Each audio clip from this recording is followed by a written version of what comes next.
Tá. And with the fantastic help of cards such as Area 0 Underdepths, we're able to make the bench even bigger before we go ahead and grab all of our basic Pokemon. Fantastic stuff. And we'll look through, and he's going to go ahead and grab that Brute Bonnet first of all. Very important to get that down early. It does, of course, with its ability, when it has an Ancient Booster Energy Capsule attached to it, you can trigger the ability to poison both active Pokemon, and that, of course, the special condition is what enables the Unhinged Scissors do so much damage, and the Ancient Booster Capsule is there ready to go in the hand. Absolutely perfect. That's exactly what Clawth wants to see, and now we're going for the Petulant V. Actually, a really fantastic card for this deck because it's a great attacker late game. You can actually potentially utilize it, but also for its switching ability, subjugating chains, allowing you to switch one of your bench darkness Pokemon into the active. Yes, so and of course combine that with that other Petulant, of course, not the EX, but the one that with the single price Petulant, with the ability that when it's in the active spot does make poison, place 5 more damage counters. I believe it's 6. Or is it 6 more? Yeah, it's a really troublesome card. No, it's 5 more. It's 5 more, yeah. So 6 total, yeah, absolutely. Yeah, that's scary. Yeah, because those poison counters do tick up quite fast, and I do believe if Rahul is Boa noite, tchau, Biri.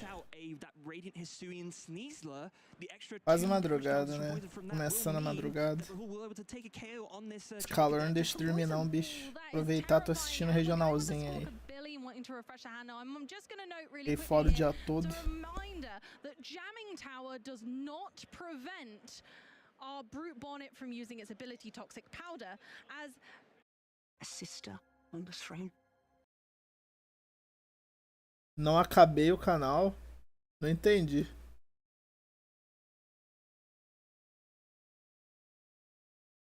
Still has an Ancient Booster Energy Capsule attached. That's still the name of the card, and so it still counts, although the ability Esse of that mouse is aqui tá suppressed, com so it won't be getting the a boost sensibilidade of its esquisita. HP, but it will still be able to use Toxic Powder. It is a blank card with the name Ancient Booster Energy Capsule, and as long as that name is there, then that Toxic Powder ability can be used. Very important to note there. Oh, but we didn't need to worry about it for too long, because now there's an Area 0 Underdepths in play, but sadly cannot currently. Não acabe o canal? Ah, mano, eu já tomei essa decisão, cara. Ano que vem já era, tá ligado? Já tomei essa decisão mesmo. Hold on, Amy. Tô aproveitando meio que esse tempo final agora de 2024 pra me decidir, pra me despedir, né, na verdade.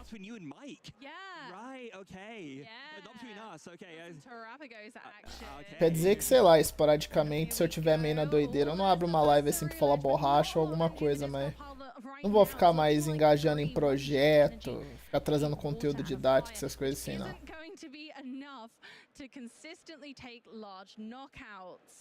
Vou ficar full casualzão.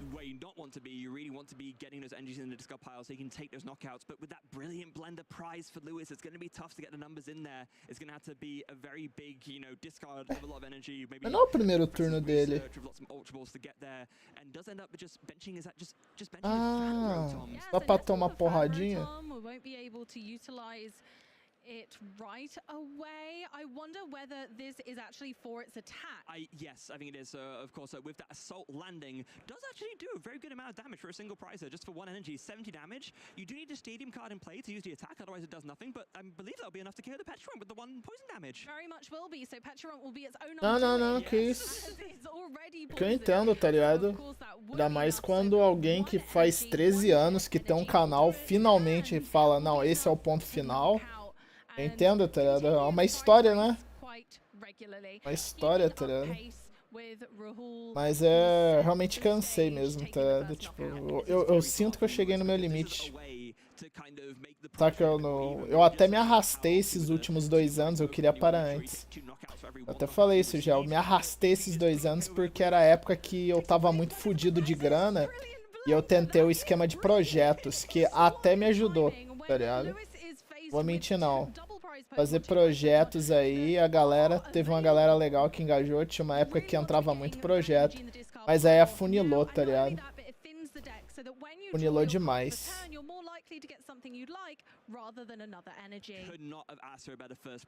Aí eu acho sacanagem, tipo, 10, 15 pessoas aí que são muito gente boas no canal, todo mês me ajudando, me sustentando de certa forma, enquanto uma grande galera aí só fica chupinhando eu e não foda-se, tá ligado? Eu acho injusto com essa galera também, então eu vou parar. De certa forma é injusto.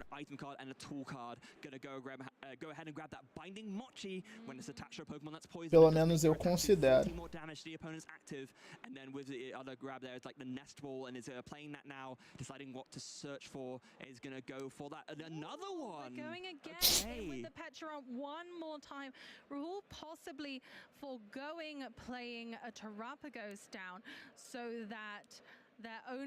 Que nada, nossa, minha voz é normal, velho. Tipo, eu não considero nada demais.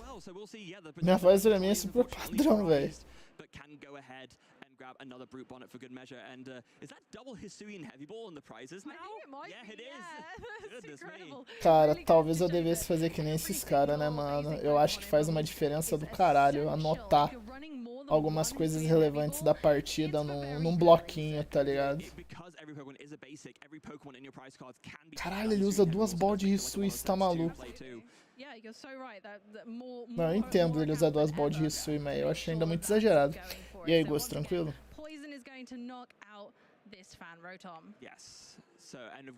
Tá a caminho já, hein? Já agilizou ali a Praise Reis. Ele não tá chegando a energia pra bater de Clough, né?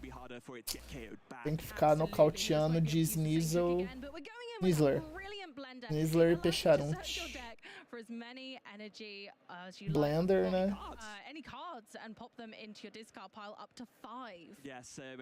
Começou um savezão? O Zera platinou esses dias. Preciso começar, mano. Eu nem abri. Pra não mentir, eu abri o jogo. Vi. Falei, legal. Fechei e nem dei neurgame. Cara, tem tanto jogo que eu comprei esse ano que eu nem comecei, mano. Quando eu parar definitivo o canal, mano, eu vou afundar em todas essas merdas. Nossa, eu vou jogar pra caralho. Acho tipo... É sério, acho que vai ser uma... Tipo, quebrar um grilhão assim de jogar as paradas, tá ligado? Eu acho que eu vou jogar tanta coisa, mano. Nossa, eu vou jogar pra caralho. Acho que vai ser a época que eu vou mais jogar coisa, assim. Tipo, diferente. Tá ligado? Vai ser bom, vai ser bom, vai ser bom.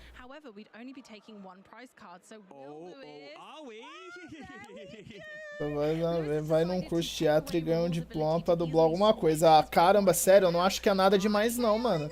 Não é nem zoeira, tipo... O meu alcance da minha voz é legal, sabe? Mas sei lá, eu sou muito limitado. Nem acho que é uma questão de teatro que vai me salvar, tá ligado? Porque eu acho legal, eu gosto. Porque querendo ou não, eu sou mestre de RPG e mestre de RPG dá vida a personagens. Eu gosto muito de dar ênfase, tá ligado? Quando eu tô interpretando o personagem no que ele tá sentindo. Saca? Então eu coloco bastante, assim, de energia, né, na voz, ou de dor, tá ligado? Pesar na voz quando o personagem tá falando triste. Eu tento, de fato, encenar mesmo o melhor que eu posso. Galera fala que já sentiu bem as minhas cenas tristes, assim. Já vi nego chorar, tá ligado? Tipo, senti. O cara ficou triste. Eu falei, caralho, que bom. Tipo, a ideia era essa. Mas é difícil, cara. Mas eu acho mó da hora. Quem trampa mesmo, que é muito foda na área, é muito da hora. Querendo ou não passar emoção pras pessoas é difícil, cara. Tem que saber fazer. Complicado. Não é algo simples. Oh, eu vi ali, mano. Eu que agradeço, viu, mestre? Inclusive é nóis, velho. Cara, que bosta, né, velho? Ficar doente, cara.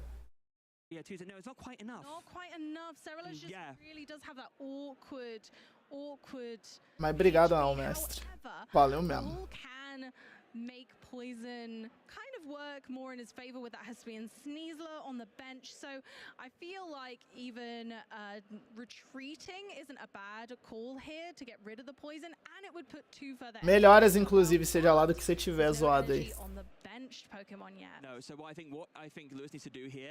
Ah, não, mas aí você quer me fazer eu, com o meu alcance, dublar uma voz de garota. Eu tentei, cara. Eu tentei, mas não dá, mano. A única vez que eu tentei, minha voz ficou um cocô. Eu nunca mais tentei. Meu alcance vocal não serve pra isso. Boa noite, mano. Card in this deck that I hadn't considered before. Yeah, I guess so. For starting with it, to slow down your opponent, it makes a lot of sense, and also makes a lot of sense to discard it here. You're kind of at that late stage in the game where you can't really do anything with it. At this point, you just need to race. You just need to keep going. Take your last 3 prizes as quickly as possible. And yeah, we do see that. Yeah, this is exactly it. Ah, eu sou doente. Entendi. Eu achei que era doença. Eu sou doente. Meu Deus. Você não fica bagaçado, não, velho. Eu fazia isso quando eu era muito mais novo. Eu ficava a madrugada inteira desenhando, fazendo as paradas, e eu ia dormir virado. Eu ia trabalhar virado, mano, que eu não conseguia dormir, tá ligado? Nossa, eu fiz isso umas par de vezes, velho, quando eu era mais guri. Regaçado depois. Agora eu não tanco, não. Se eu fizer isso aí, eu morro no dia seguinte. Hopefully very much so. So we just need 2 more prize cards from Lewis's perspective, and that's it. Game over. Um morro bonito. Beleza, não faço pergunta. Entendo. Não, vai lá. Desculpa. Vai lá, você precisa descansar, senão você tá fudido. Já tá fudido. Vai lá. Tem razão. For those 4 prize cards. So finally getting a Terrapagos down. Here we go. The Rahul's bench went whoop, and Uai? we've got plenty more Que tem um Terrapagos ali, porra? Ah, não, tudo bem. Até cabe, né? Mas que doideira, tem um Terrapagos ali, velho. Because the KO is between turns, so that means the pheasant can't do anything. So yeah, very clever there. It means that Lewis does still have a few outs to try and draw it here. Será que ele consegue matar? Acho que sim. Se ele descartar pra uma caralha e botar aqueles... É um Luminion ali atrás? Ganhou de Jersey. Ganhou. Nem precisou e ganhou de Jersey. Caralho. Brabo. Esse é o deck que eu respeito.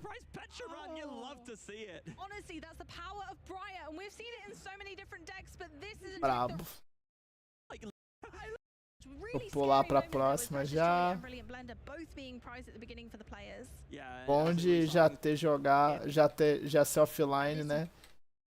Já ter acabado a live e que eu só pular pra hora que a partida tá começando. Ah, mas isso aí é óbvio. Desde o primeiro já tinha ficado bem notável isso aí, né? Vamos ser sinceros. Só você vê os close também que eles dão na Risa nos momentos que você nota muito bem isso. Os caras sabem, né? Os caras não é tonto. Switch card night stretch. There's not a lot going on. So moving straight on to Lewis's turn, where we're going full force in with an Ultra Ball, discarding Palkia V-Star, which is actually an incredible read from Lewis, having not searched the deck yet. But actually, yeah, Palkia's prize, so we're not going to need that V-Star. I think the main reason why you might want to get the Palkia out in there is if you really need it as like a backup attacker, or if you want to set up that Radiant Greninja early for a Moonlight Shuriken. But eu ia falar isso, eu acho que tinha que ser isso com a Camille mesmo pra começar.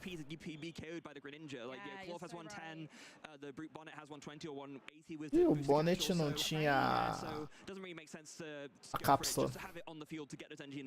Coisa triste. Muito triste não ter cápsula.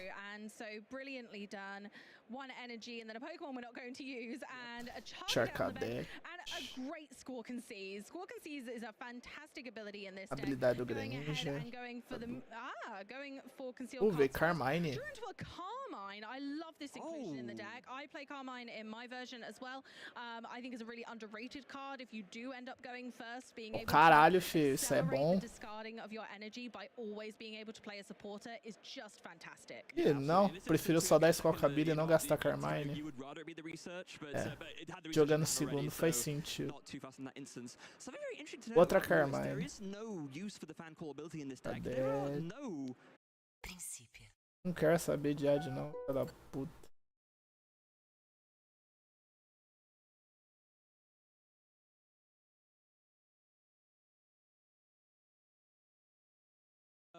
Colorless Pokemon with 100 HP or less other than the Fan Rotom. It's just in there for the Assault Landing. Yep, Assault Landing is such an impactful attack, and we've said it when the card first came out, but this really shows how powerful it is. It's a simple, basic Pokemon that can make really good use of that jet energy as well. So again, anything that makes this deck more flexible. Vai dar o Trabal não? Yeah, and não, vai pro torre. Really rough hand there from Rahul. I believe the one of Iono that he plays this in the hand, so he can play that on the second turn. They try and find something, but caralho, não quis ser o LED. Once Lewis finishes his turn.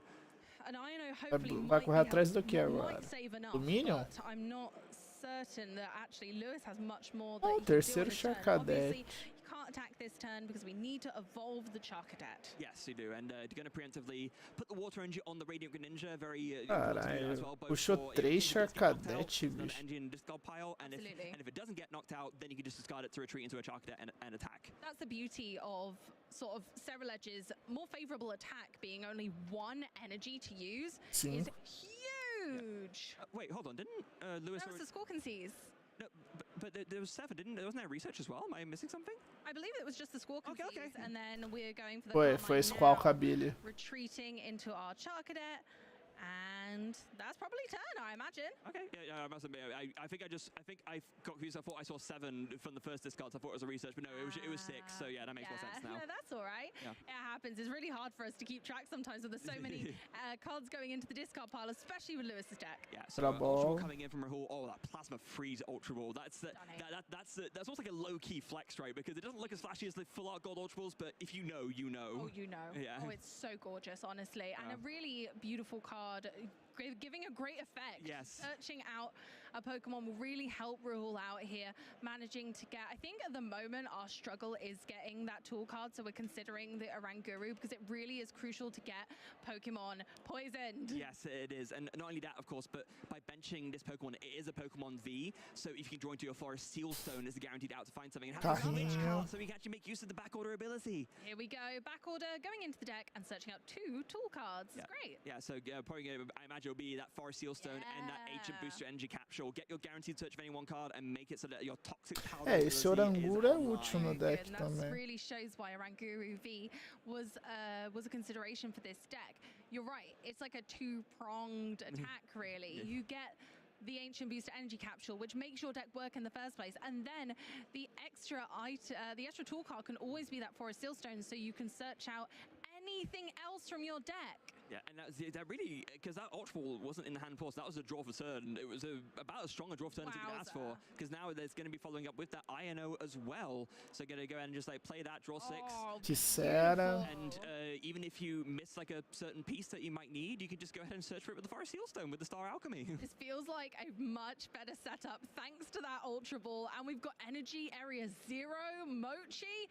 Wowza, this is certainly a hand. It is. I think there is only one thing here, which is you need a way to retreat this Oranguru. So it's got the Latias in play, so we're okay. Right, yeah, this I completely forgot Latias was the player I started with it. It's one of the cards that we're highlighting. Yeah. Poisonou os dois, matou o Charcadet. Retreat the Oranguru because we used the switch card earlier, so manual switch is still on board, and to take out the first Charcadet. Yeah, had it all together. So now it's going to be on Lewis to try and put together a 2-prize knockout turn. Now, one saving grace for him, that Ino did find him that brilliant blender, so that's going to be a bunch of damage coming in straight away. So nice. What a beautiful, beautiful Ino that was. And some more energy in hand and a Carmine. Meu Deus. I couldn't cara tá muito bem. Essa Carmine aí vai ajudar demais, hein?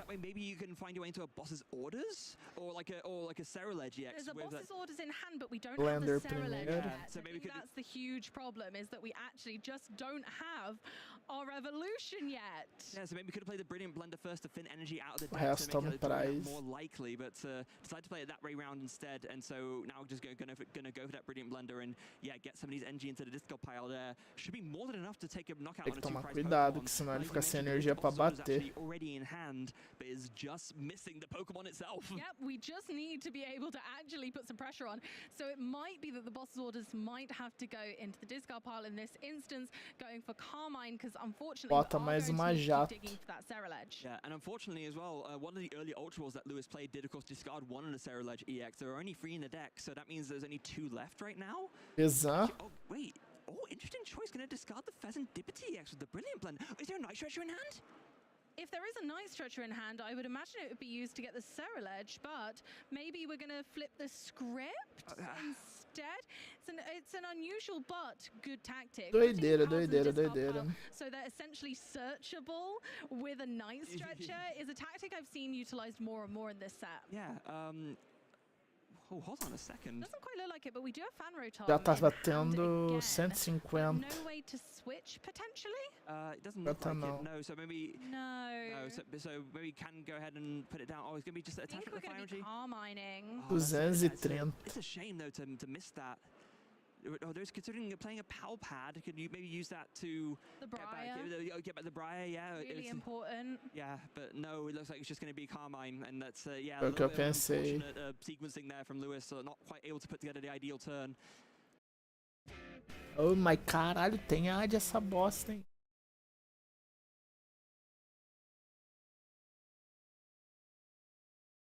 Eu até desisti nesse cacete. You see If we 4 get cards. the... Oh no! And now you can't nest ball for the Fazendipity because he discarded it with Flip the Script, or discarded it with Brilliant Blender. Oh my goodness, this is hurtful. Oh, this is rough. Lewis must have done the math and figured it was more likely to find a Night Stretcher, or didn't really want to risk benching the Fazendipity because it's an easy knockout. But even so, if you need to dig for stuff, you need to dig for stuff. And I feel like now Lewis has kind of denied himself the opportunity to try and dig further into the deck to find the Ceruledge.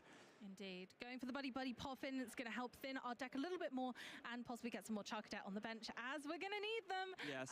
Rahul could take the lead quite steadily here. Although we're still taking out single prize Pokemon, there definitely is potential for Rahul to use this to go the extra mile. Yeah, and I guess one of the small saving graces for Lewis here is that it is only that Squawkabilly on the bench that is worth 2 prizes that can be knocked out. So, I mean, an unhinged Scissors, even with the resistance, Como ele vai still chegar get nesse there as long Ceruledge? as you make use of some Ah, shenanigans with velho. the Binding Mochi or the Ele vai ter que Poison, passar. but yeah, it's very rough going. It really is. So here we go. In with... Eu acho que o Ceruledge deu bronha agora, hein? We did use the Star Alchemy there and to find it, so we're attached to the Oranguru. O meu barriguinha ali, velho. The Arven that will then find the Nest Ball and the Binding Mochi. There we go. We're racking up for a big turn. Yeah, so the only thing I'm not sure of is if Rahul has any way to bring out the Squawkabilly. I don't think so, but also at this point it probably just O cara doesn't matter meteu o that much. Secret You don't mind Box carrying mesmo, it, né? the price rate's still very Brincadeira. much in your favor doing this. Massively. And when Ah, you não, é think about it, Arvin. actually almost having that Squawkabilly on the bench to finish out and close the game actually feels almost a little bit better. Just taking your time at this stage can be really beneficial. Looks like Nestball is going to go ahead and grab that Terrapagos EX. So in there for a dual purpose, you can of course attack with that Unified Beatdown for a good amount of damage, but it's also in there as an enabler for the Area 0 Underdepth, so you can have up to 8 Pokemon on the bench. That's a huge benefit for Rahul in this deck, being able to utilize more Pokemon, to be able to use Latias for switching, Brute Bonnet. Claw's always been a deck Morreu. just had really huge benches, and kind of you end up getting locked in with those Pokemon, but this negates that. Yeah, it does. Now it looks like Lewis does. Oh, the Briar wasn't discarded earlier, just drew it for turn. Okay. I must have misseen. Oh, okay, that makes more sense with the Pal Pad now. Pior que quando eu tinha voltado a jogar da última vez sem ser essa, era a temporada que introduziram Mega Evolução mesmo, no TCG. Era bem forte. Era bem ladrão na época. Como rotaciona agora não tem mais, né? Na época era forte pra bu. guess there is Professor's research at least. Okay, thank goodness.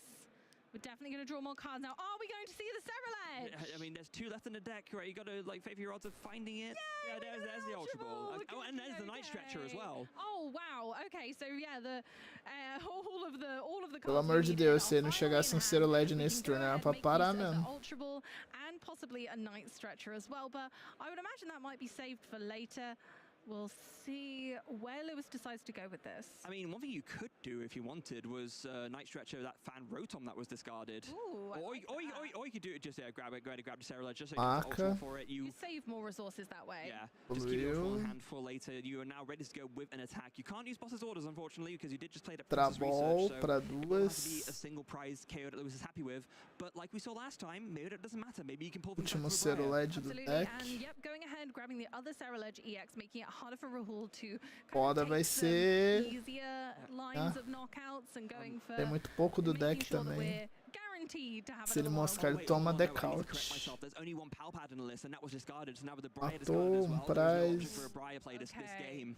No Briar this time, Subiu but we saw it Terápagos. with game 1, and it really did work fantastically. I wonder whether that's going to change how this game pans out in the end. Yeah, well, maybe for game 3 we might see it come in again, but in the meantime, yeah, Lewis does finally take a KO with that Abyssal Flames onto the Cloth as Rahul goes ahead and does use an S-Ball for his own Fezandipity EX, and will be able to flip the script himself, draw 3 more cards, gets himself some more resources, and already has a really big damage lined up with this Terapagos EX. Now, I do believe if you can get a Binding Mochi on this Terapagos, combine it with the combine with the extra poison, I think they'll actually get the KO with the Radiant Sneasler, you know, if you can put it all together. Depending on how Rahul can fill that bench, here we Jesus go. Here's the Christ.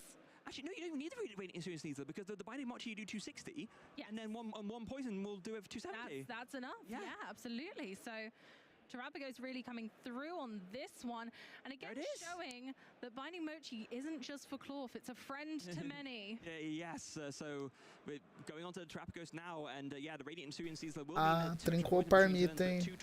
Pode que subiu até Fezandipity, mas o cara não tá de Fezandipity. Have to fill the bench to 8 in order to get the KO here, but I think Rahul would like to do that anyway, though.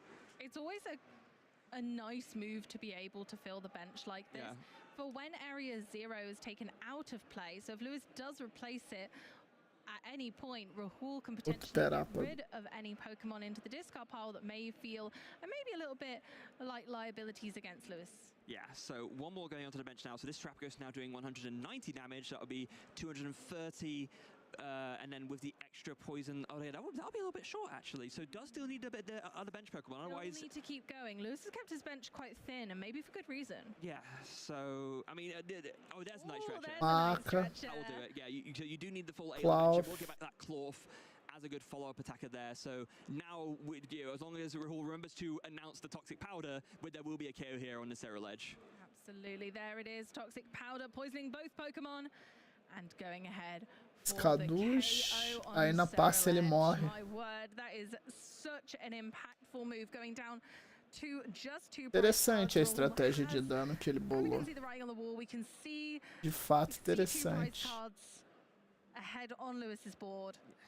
The problem is you can't KO this Terapagos without using a Ceruledge, and you know that Rahul will be very easily able to just KO a Terapagos again, just using the same combination, as long as he can find another Binding Mochi.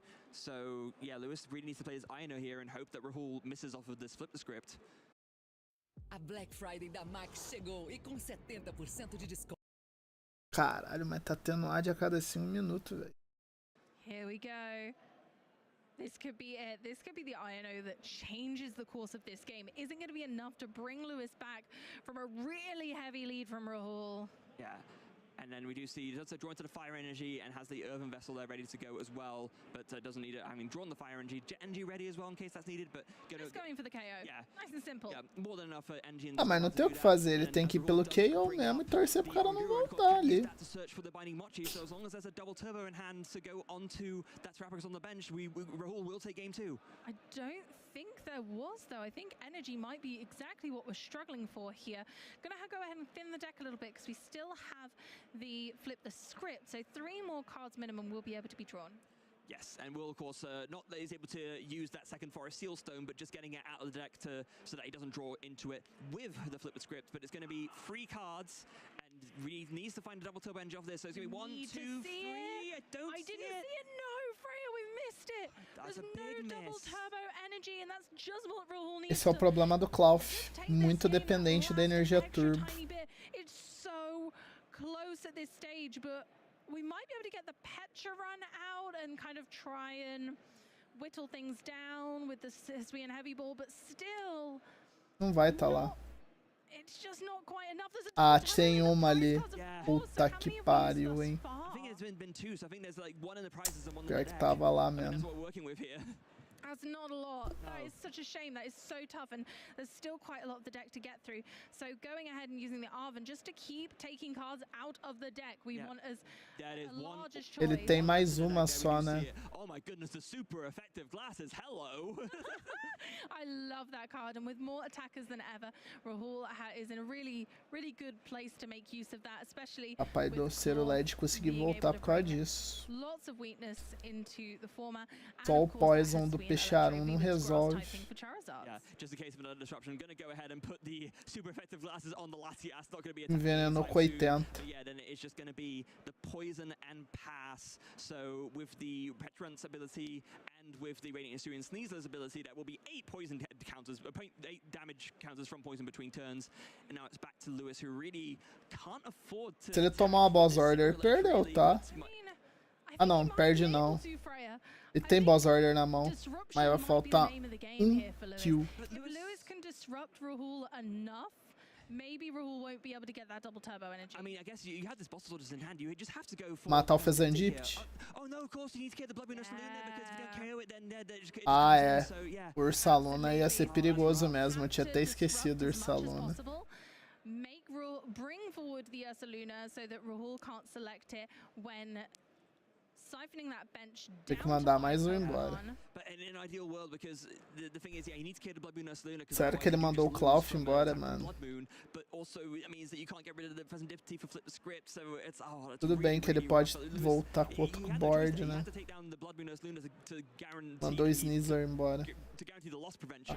Yeah. Now, but there's so many options to find. Okay, Ah, Jet Energy to rid Oh, heal that poison. pesky Okay, poison. that's Ah, good. tá bom. Foi só pra aumentar o dano. Retreat the Greninja. And, that will be, É pra again, ele ter enough dano magic because of bastante the pra extra matar. energy in the discard pile Ah, mas ali to ele be able to tem. take the knockout, so that's actually very important there from Tem that mais de perspective. 300 de dano nessa And brincadeira we're ali. still looking at exactly what's left. Check that discard pile again and again. It really does come down to, can Rahul get either the Ursaluna back with the Night Stretcher in hand? Ganhou. We knew it was game. Of course, the Blood Moon Wow. Ursaluna Wow. with his fantastic ability, proving once again that it is the biggest bear in the forest. Yes, and once again, it just the splash ball attacker that I've seen play in so many different decks, just because of the fact that in the late game, it doesn't matter how low an NG you are, with that seasoned skill ability, reducing the attack cost by 1 colorless for each prize. É, a maquinha ali ganhou o jogo bonito. His decisions. Princípio. Caralho.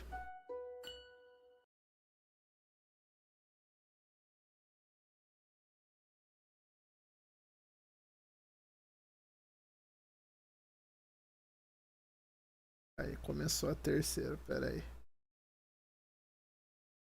This series conclude. I agree with you, Freya. I think we're going to see this one out. I believe we're going to have a lovely winner presented today. I reckon we're going to see one of these decks continue to do very well in the tournament. Yeah, so Lewis will be going first, of course, having been given the choice of whether to go first or second based on the loss, and does open with a Buddy Puffing. Going to be very happy about that. Literally only plays 1 in the deck and found it turn 1. And we've gone with the Clef Key. I love this. Oh, Finally yes. getting to see that. O cara realmente quis ser corno contra várias matchups. Botou o Clefk ali, foda-se, né? Pior que o Clefk contra o Clough funciona bem pra caralho. Ele não para. Mas a evolução aí para toda a base. Even just for the retreat Bart. factor with that Latias. So I think Klefki feels like a really valid choice in this instance. It can slow down so many decks. It can slow down Lugia. It can slow down Lost Box. And we're seeing a lot of these decks lately. Yeah, so gonna go ahead and conceal cards first because because Klefki stops both sides. So we want to make sure you can use the ability beforehand. Oh my gosh, double Ultra Ball. So we could. Oh, this is gonna go crazy, Freya. Oh wow, go crazy. We're gonna Ultra Ball 2 energy into the discard pile. I was thinking we might go for a Squawk and Seize, but we can't now. Eu acho que ele vai passar, ele não vai fazer isso ainda. Falei? Imaginei. Ele vai esperar pra dar o Veastro. So maybe Lewis is thinking, you know what, I can just buy time by having this Klefki in the active, and that way I don't need to, go in with the Squawk ability. I'm going to slow this right down because without being poisoned, that Cloth can't really do much damage with only Precious Trolley. Oh, but here we go. The turn 1 Arven from Rahul does find that Precious Trolley. Oh, we love it. Finally, we're going to get to see some action. Agora ele montar o banco inteiro como ele quiser de uma vez só. Game 1 of the stream today. Yes, so can you go ahead and use that to fill the bench with as many Pokemon as he likes. Not able to quite go to the full 8, of course, with the lack of the Area 0 Underdepths in play, but still can basically get everything that he would ever want. So can get that Latias, can get that Brute Bonnet, can get that Oranguru, although they're not quite as useful as they usually would be thanks to that Klefki in the active. Not right now, and I wonder how Rahul's going to manage to actually kind of deal with that Klefki, because it feels to me like you're right, Freya, and Lewis has gone, okay, Klefki's here. I've got all the time in the world. Yeah, look at Rahul's field right now. Basic vulnerability, basic vulnerability, basic vulnerability. I guess that's Terapagos, at least, when maybe if you can find a way to switch out this Cloth, because that's obviously... going to be the key. Yeah, because Skyliner is offline right now, so you can't use that to retreat for free. Nope. But if it has a switch cart in hand, maybe you can just go ahead and do that. I can't quite see one yet. No. And interestingly enough, did opt to Cápsula. go Passou. the 5th Pokemon off of that Precious Trolley, but instead just going to attach the... Quem diria, Klefki travando o jogo. Yep, get ready. At some point, Lewis is going to have to break the Mischievous Lock and start being a bit more aggressive. So hopefully we'll see that come through. And now it's all about sequencing. What cards is Lewis going to play in which order to most effectively get the cards? Atrás do Veastro, né? So this first Ultra is going to come in and probably going to go ahead and grab that Ceruledge. Maybe you want to think about grabbing that Palkia V-Star as well. I don't believe it was in the prizes I saw. There was one of I-No prize, which could be crucial later, but I believe the access to the Palkia V-Star is still there. And yeah, a really, really strong attacker in this deck. And looks like it's being considered. Bom do V-Star é pra poder energizar o Greninja, na realidade. Water energy so far, so our V-Star ability will be useful enough because it will power itself up. Yeah, one thing is to use Star Portal, of course, to power up the Radiant Greninja, but you can also just use it to power up the Origin Form Palkia V-Star instead, right? With that Subspace Swell attack, still as strong as it ever was, 60 damage and then 20 more for each bench Pokemon on both sides of the field. So there we go, but we do need to retreat first because we need to be able to use the ability. Although not a basic, we still might as well because we're going to continue with concealed cards first. Yeah, so we'll be able to make use of the concealed cards nice and there. And more energy, we could discard those. Using the Ultra Ball might be a bit risky, but first up, very important, going ahead. Ele vai bater de Palkia mesmo. Energy using our Star Portal. Yeah, I guess maybe Luce is thinking here, do I want to kind of not put myself down to a 0-card hand, which an Ultra would do? So yeah, instead just going to go ahead and grab a Professor's Research off the prizes. Wow. Oh, that is a nice pick. So back onto Rahul's turn now, and we are live. The Klefki lock has been broken, and Rahul's able to flourish once again and continue playing with full ferocity. Yes. Now, there is a lot already in play for Rahul in terms of what he's able to get from the Precious Trolley. So, but of course, with that turn on Mischievous Lock, the option for the Squawk ability was denied, and Rahul was slowed down a lot on his turn 1. So, it's going to be interesting to see how he takes things from here. You can put together a KO on this Palkia V-Star if you can get all the right cards by attacking with this Terapagos and getting an extra poison in, but it is still a lot to try and find. I think Rahul has most of those puzzle pieces. I think getting more Pokemon into play is the struggle. Yes, and... Vai que pariu, pelo menos esse é rapidinho. I was trying to think. You wouldn't need the Radiant History and Sleazer, which you do have, because it would be 260 with the Binding Mochi and then the extra 30 from Poison that'll get you there. The Forest Sealstone will probably find a few more pieces too, so I guess all you really need is the... If you have the double turbo... Ah, não, eu tô ligado que a monetização é o direito de muitos canais ali manter o seu sustentinho e tal, tá ligado? Nunca fui de usar de bloco por causa disso também. Eu como alguém que gera conteúdo, sei bem como é que dói, tá ligado? Já não ganha muito, ainda não consegue disso, tá ligado? Infelizmente, né, é o que eu falei, nós pagamos pelos predatórios que colocam ad a cada 5 minutos, né? So we'll be able to play one of them just to look through the prizes. We do know there's an iron bundle in the prizes, but I think that's the only basic that's in there right now. Oh no, there's a Trapagos too, so... Oh, perfect. So we'll be able to get both of those out if he so desired. Yeah, longevity is always good to have on that bench. Yes. And we'll just take a quick note of the prize cards as well. You can take notes when you are playing the Pokemon trading card game in a tournament setting, and if you want to just note down the prize cards just so you remember them, it makes a lot of sense to do. Ah, eu tô ligado, mano, mas aí é a parada seletiva, né? Isso aí eu sei. Mas aí vira aquela parada seletiva, tá ligado? Eu sei que é esse o papo, mas daqui a pouco tu tá usando adblock em canal pequeno também, mano. Você acha que eu não sei? Daqui a pouco a preguiça bate, mano, tu não vai desativar pra nada, vai ficar ligado 100% do tempo. Eu sei como é que funciona.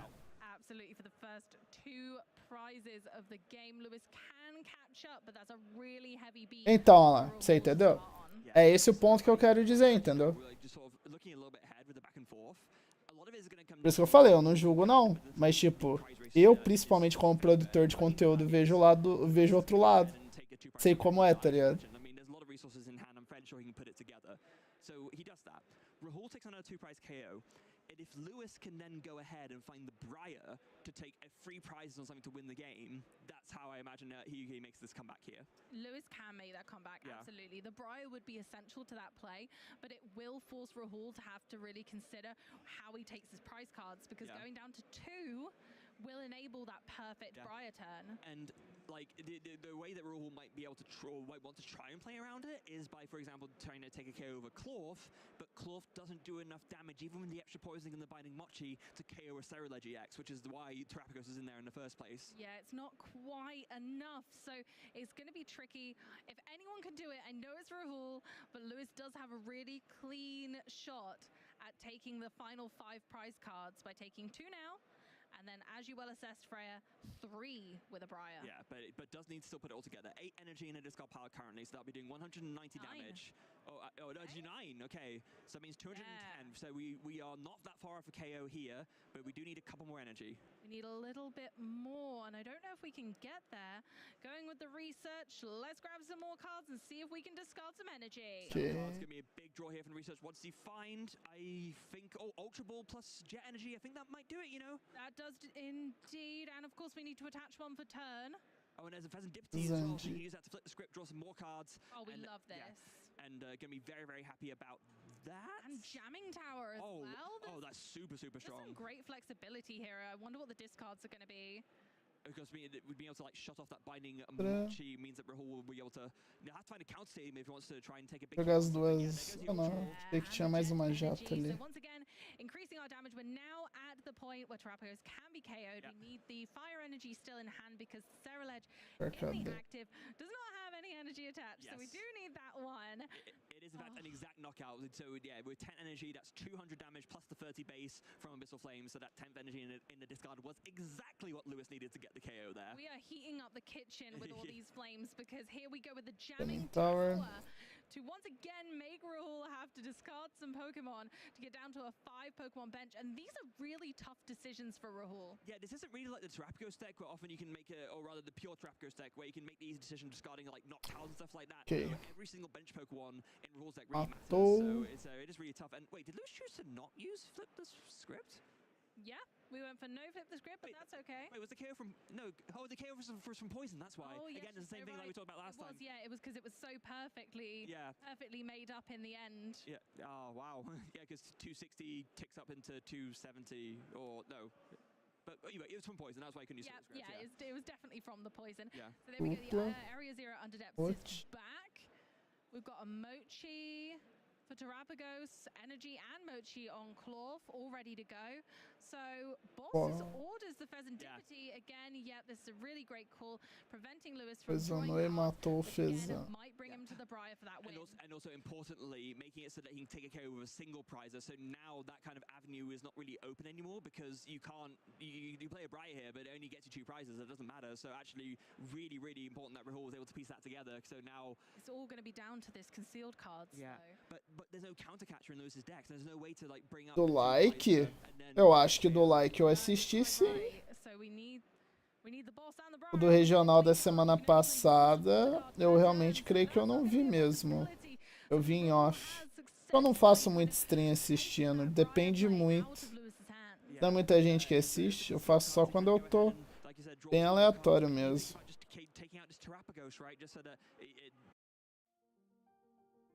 Ai, cacetado. Tá bem que tá sendo ad de 5 segundos. Yeah, I think that's such a great play. You're so right, Freya.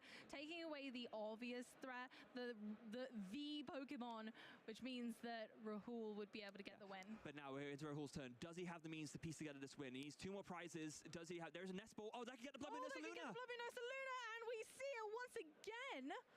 Sim, eu ia montar o deck dele e fiquei mó triste. Acabou, não tem o que fazer.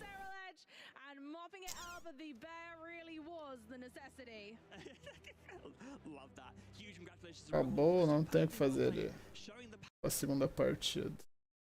Só ver se durante eles comentaram alguma coisa, mostrar algum status que eu gosto de ver. Acho que eles não vão mostrar caralho nenhum. Não, aí mostraram nada. Arcaludon? Legal. Turn sideways, I guess that's indicated that Gino will be going first. Yes, indeed, Gino will be going first. Let's see how he kicks things off here. These kind of matchups can be very important to win that coin flip, as going first, if you set up well, can really put you in a favorable position. But as is the case currently, going first can often lead to those slower starts if you don't find enough basics to really set up a strong board. Yeah, and especially because, of course, going first, you can't play a supporter card, so you're less likely to be able to find the outs to your early search. No problem for Gino here, though. Does start off straight away with an Ultra Ball. And pelo menos esse formato introduziu bastante deck novo, isso é legal, diferente do da Coroa Estelar, que foi no máximo Terápagos mesmo. Esse formato, além de atualizar decks antigos, introduziu bastante deck novo.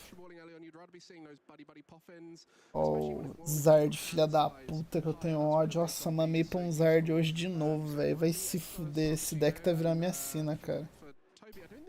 Tem que trocar de deck também, né? Enquanto eu jogar de Gardevoir, esse deck vai me assombrar mesmo. Nossa, deck de filha da puta, velho. Of drawing cards in that hand. Yes, so going to be very happy about that. Starting with that Radiant Grid Ninja as well, so going to be able to conceal cards to get energy both in the discard pile to draw cards, but then of course can accelerate those with the Archald on the Exodus ability. So going to be very so doubly happy about that. And starting off with Nestball just to grab that second Duraludon. Já tô torcendo por Arcaludon desde ontem. Desde antes dele nem sequer jogar.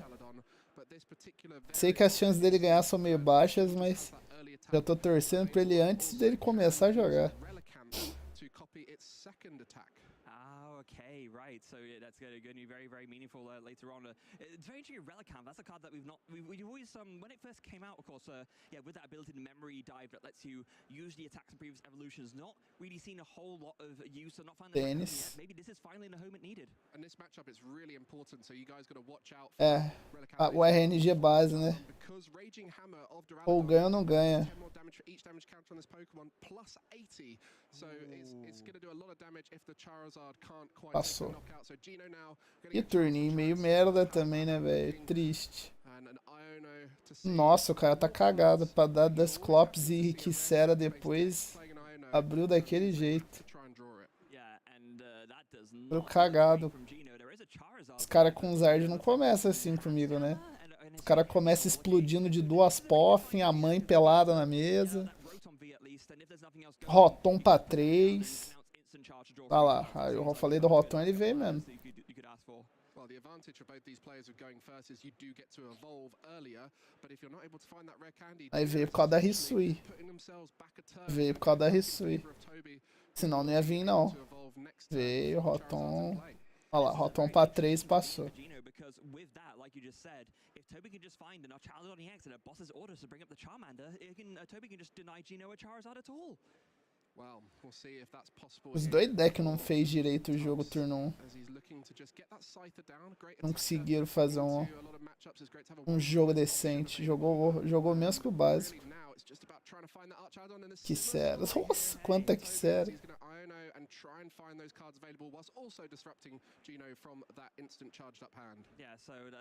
Deus do céu.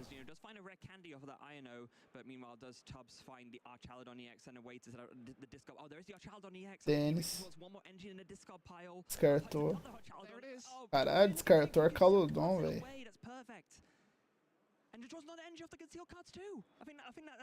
Ah, mas agora ele vai, agora ele chega. Pacote ferro. Iron Bundle. So a great position here for Toby. Yeah, the Iron Bundle really so good in situations exactly like this, where it's almost like a pseudo boss's orders, right? You can't use it to bring up a specific thing, but if vai obrigar a subir, vai subir Rotom. Arcaludon, vai puxar. EX comes in, the assemble alloy attaches the energies from the discard pile and attaching one more for good measure and Falou, Rotom. so 2 from discard pile, 1 from hand, and that will 2. be the Metal Defender for a knockout. And the secondary effect of Metal Defender. Os caras estão jogando versão turbo, filho. Os caras querem correr o tempo mesmo. Yeah, 250 will not be enough to KO an Archaludon, so really good secondary effect on that Archaludon EX's attack. As you do see there, Gino not going to be too happy about being down straight away, but does have the red candy Charizard. Nossa, mas é muito bunda, mano. Olha, é isso que me dá raiva, cara. Mano, o cara não fez nem Pidgeot nem Arven, mano. Veio na mão. Tudo bem que foi 2 Quissera, né? Tipo, as chances poderiam acontecer. Com duas Quisseras, tudo bem, tá ligado? Tipo, pode é o cara abrir seco assim, tá ligado? Me deixa muito puto. Um doce raro, Hordor, ganhei. Nossa, que ódio desse deck de arrombado. Nossa, pior que vai entupir isso aí quando lançar o estrutural dele, velho. Vai entupir disso aí, mano. Vai ficar injogável pra mim que tô de Gardevoir. Mais injogável do que já tá.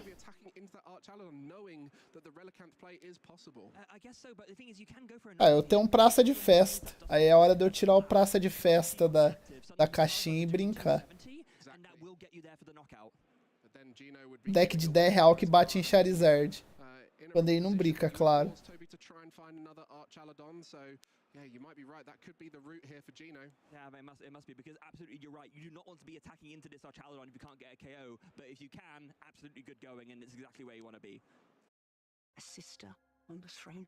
Nothing is more important.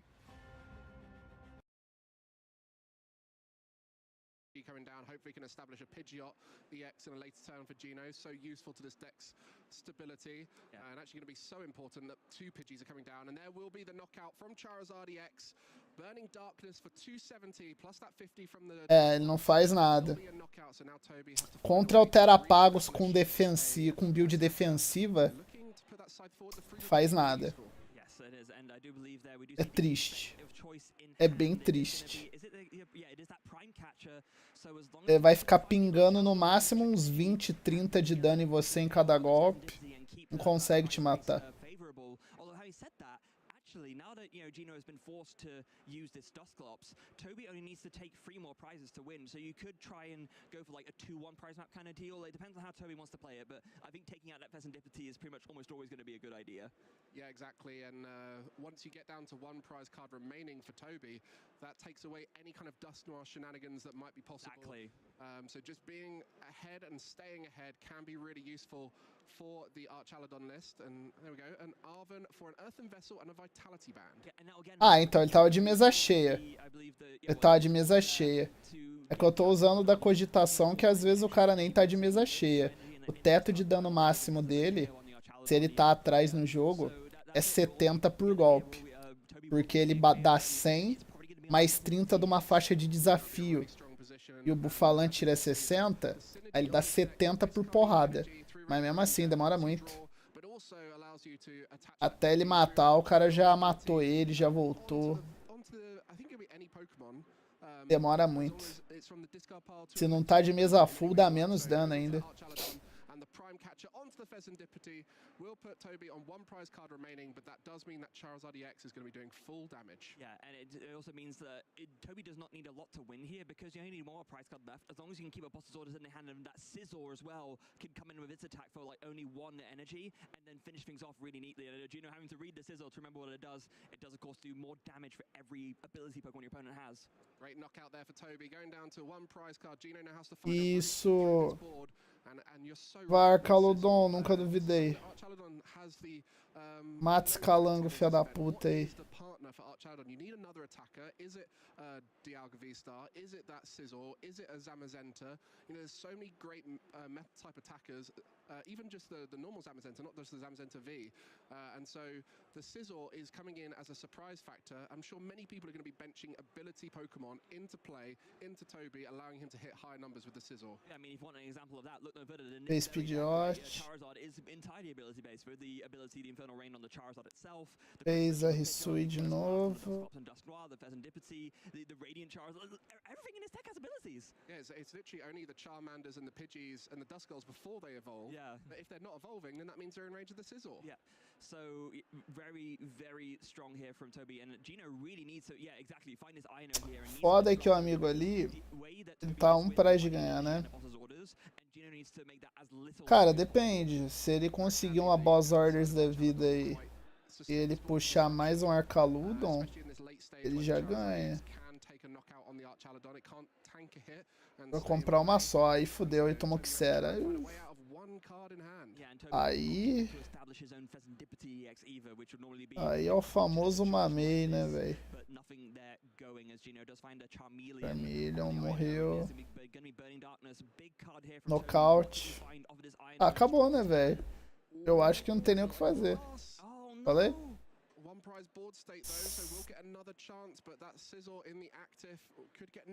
Aqueles momentos que você pensa se Deus existe, aqueles caras, é justo. Sacanagem. O cara tomou o Axera e perdeu. Pior que um Axera late game bem dada dói mesmo, velho. Turbo pressure coming from Toby as quick search comes in and didn't even see what was found there, but the boss's orders, okay, going for the Radiant Grid Ninja maybe. Xera bem dada assim, no momento propício. I mean, this is the thing we spoke about, the unknown. What does Gino do in this scenario? Probably never really practiced this scenario very often. It's such a unique new deck that has very different numbers to what you're used to. Ele tá pensando se vale a pena deixar vivo, é? Imagina ele compra ali e ganha, velho. Ah, não é possível. Deus existe, né? Não, não. Você não vai deixar eu ir. Ultra Ball? Eita, pega. Acho que deu. Não, não deu não. Não deu não. Não deu não. Ele ainda não tem como, né? Ele não finaliza esse Zerd. Ele tinha que tentar puxar alguém pra frente, né? Nossa, que tristeza. Ele tinha que dar um jeito de puxar alguém pra frente agora. Tá, é uma só. É um milagre. Duvido. É. Comprou outra Xera. Meu Deus, ele comprou outra Xera, que merda. Apesar que uma carta ia ser o sonho mesmo, né? Não tinha como, tinha que arriscar.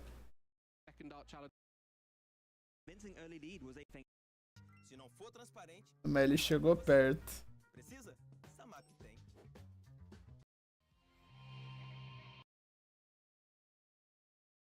Ele chegou bem perto.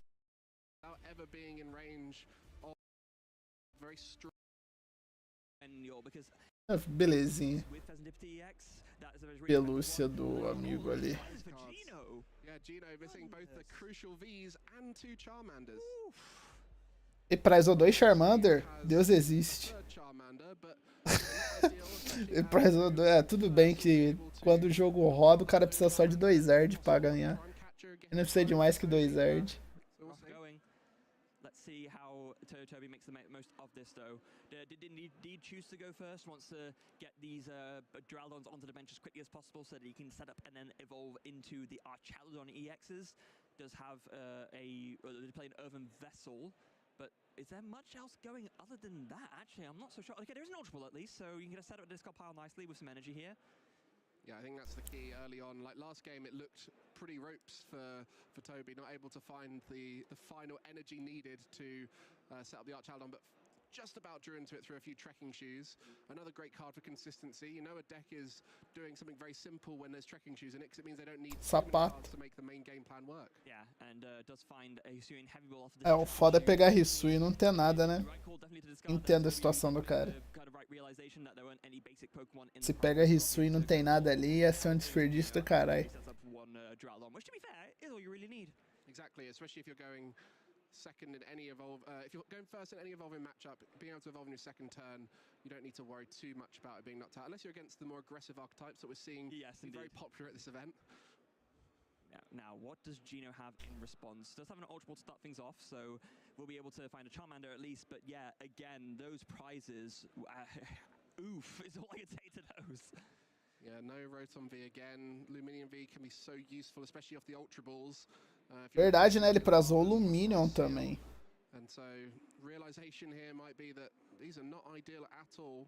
I like the Cleffer inclusion, that can be quite useful, but realistically at this stage... Nossa, pior que Ultra Ball pra Clef é caro, hein? Meu Deus. And looks like the choice will be that Cleffer to begin with, just so there's some kind of out to drawing cards. I can only imagine this means there's a Fire Energy or a Fire Energy in hand ready to go to discard to retreat to draw with the Cleffer. But you got to think that there's got to be some kind of other draw supporter at least, right, so that you can get something else down. Okay, oh, but no Charmander down. Maybe just going to look to get that in next turn. I guess with the hand being as rough as it is, kind of into this, but Toby, o amigo ganhou turno. About, not worrying about an early O Archaludon, aí já começa os nocaute maroto. Se pudesse tentar puxar o Fezandipt pra frente pra nocautear o Fezandipt, seria perfeito. Ah, ele vai fazer isso.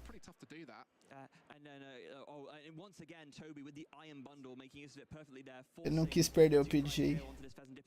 Leaving Gino with the Pidgey and the Cleffer does give Gino the bailout of the Ino though, so maybe Gino can find something to work with here. Maybe, like you said, put together a Fulton combo of some kind. Yeah, well, the other problem is there's not much on the board, so you might need to try and establish something like an Arven this turn. So it's going to be pretty rough for Gino to come out of this, but that's where that early pressure of Archaludon, not only are you taking knockouts, but you're out of range of being knocked out back for Charizard. Yeah, 300 HP is such an enormous amount of HP there. Ah, não. O início do jogo de Terra mesmo foi estabilizado ali. É isso que eu tô querendo dizer. Ela estabilizou um novo início para que aí sim o formato mudasse e se moldasse. Eu digo que a coroa não trouxe decks novos, não que ela não teve nada de relevante, tá ligado? Tipo, querendo ou não, ter área 0 foi muito relevante, tá ligado? A tech de Dusknoir, relevantíssima, tá ligado? Tipo, muito boa, tá ligado? Muito boa, né? No formato, absurda. Não, então, mas ela ficou muito mais popular. A ascendência dela veio na coroa, tá ligado? Assim, ela veio na Fábulas. Mas na coroa que ela, nossa, subiu muito, tá ligado? Tipo, encaixaram muito. Desde a Fábulas ela tinha lançado e já tava meio popular, mas na coroa, tipo, ela subiu demais, velho. Porque aí ela combou, sabe com quem? Com Briar. Por isso que ela subiu pra caralho. Tipo, ela era boa, mas ela cresceu por causa da Briar. Se você calcular o combo certinho, puta que pariu, velho. O cara sofre. 4, 5 prize fácil dependendo do deck. E olhe lá. Por isso que isso ficou popular. Tipo, era bom, mas cresceu por causa da Briar. Aí ficou popular pra caralho a tech. Briar mais eles. Briar mais eles pega muito card. Okay, so this makes sense. You can ultra ball for the pitch rare candy into it, and then you can use the rare candy to go ahead and evolve the pitch and then use quick search rather to search for the Hisuian heavy ball. Por isso que eu falei, tipo, em questão de novas staples ou novas techs, a coroa deu esse setup muito bom. Ela deu um novo setup, tá ligado? Ela mudou as dinâmicas e os setups dos decks. Aí veio a Fagulhas e colocou novos metas mesmo. Colocou novos decks. Yeah, so I guess you can buddy pop in for a Charmander and a Duskull, that's probably just fine. The other option could be, you could Radiant, rather, you can use Hisuian Heavy Ball to grab the Rotom V, that way you have something to attach the Forest Steelstone to, and that way you can use that to grab a buddy poffin and do the same play, but enable you to kind of go for the instant charge as well. These prize cards have really thrown off Gino here because there's a Duskull in hand, so didn't really need to establish Duskull with the Buddy, would much rather do a double Charmander at this stage, but just having to try and find a way to take some kind of knockout or damage on the board, because that Archaladon right now is too much for Gino to deal with. And that's why I think I would have liked to see the pickup of the Hisuian Heavy Ball, because essentially you can do a similar play, but that at least ends on you can draw 3 extra cards. I guess in this instance, maybe just not wanting to branch to 2 prize, and just going to go for Cleffer instead, but that's the prime catch for the Charmander. There you go, that's the Charmander, and now the Charmander will be in the discard pile for the Thornton play, but you can see the early pressure allowing Toby to try and keep Gino out of any kind of return knockouts, and now this gives Toby a chance to stabilize that board and make it a bit more disruption proof. Yeah, so it's Cara, tô começando a voltar e montar board, perigoso. Any semblance of a comeback chance to Gino, just trying to put the pressure on as much as he can, knowing that Gino is really struggling here with the setup. And very beneficial there. This Cypher, I do believe, has a retreat cost of 0, so can just retreat for free to go back into this Archaludon. Yeah, I think it's one of those hidden benefits of playing the Scizor is that Prime Catcher becomes more viable. You know, that's the other thing is which A-Spec to play with Archaladon, and Prime Catcher is just such a powerful card, Toby opting for it. You can look into other routes, you know, you could go for more of a scoop-up route and try and play around that. You could potentially go for a disruption route. There's so many different ways you can go with it. Now we have so many powerful A-Specs in the game. And you can see Toby umming and ahhing about benching this Pheasantipity, but you know that you basically lost game 1 on the basis of not being able to make use of it. So gonna get that down now, even if it is a 2 prize risk, knows that it's too valuable to not keep, especially because, say, if Gino does go after it, then at least Toby still has an attacker to go. Yeah, you can just see that Gino reading and thinking, hang on, does my Radiant Charizard work here? Nope. No, it doesn't. It will not be working as a secondary effect of that Archaladon attack. Metal Defender, during your opponent's next turn, this Pokemon has no weakness.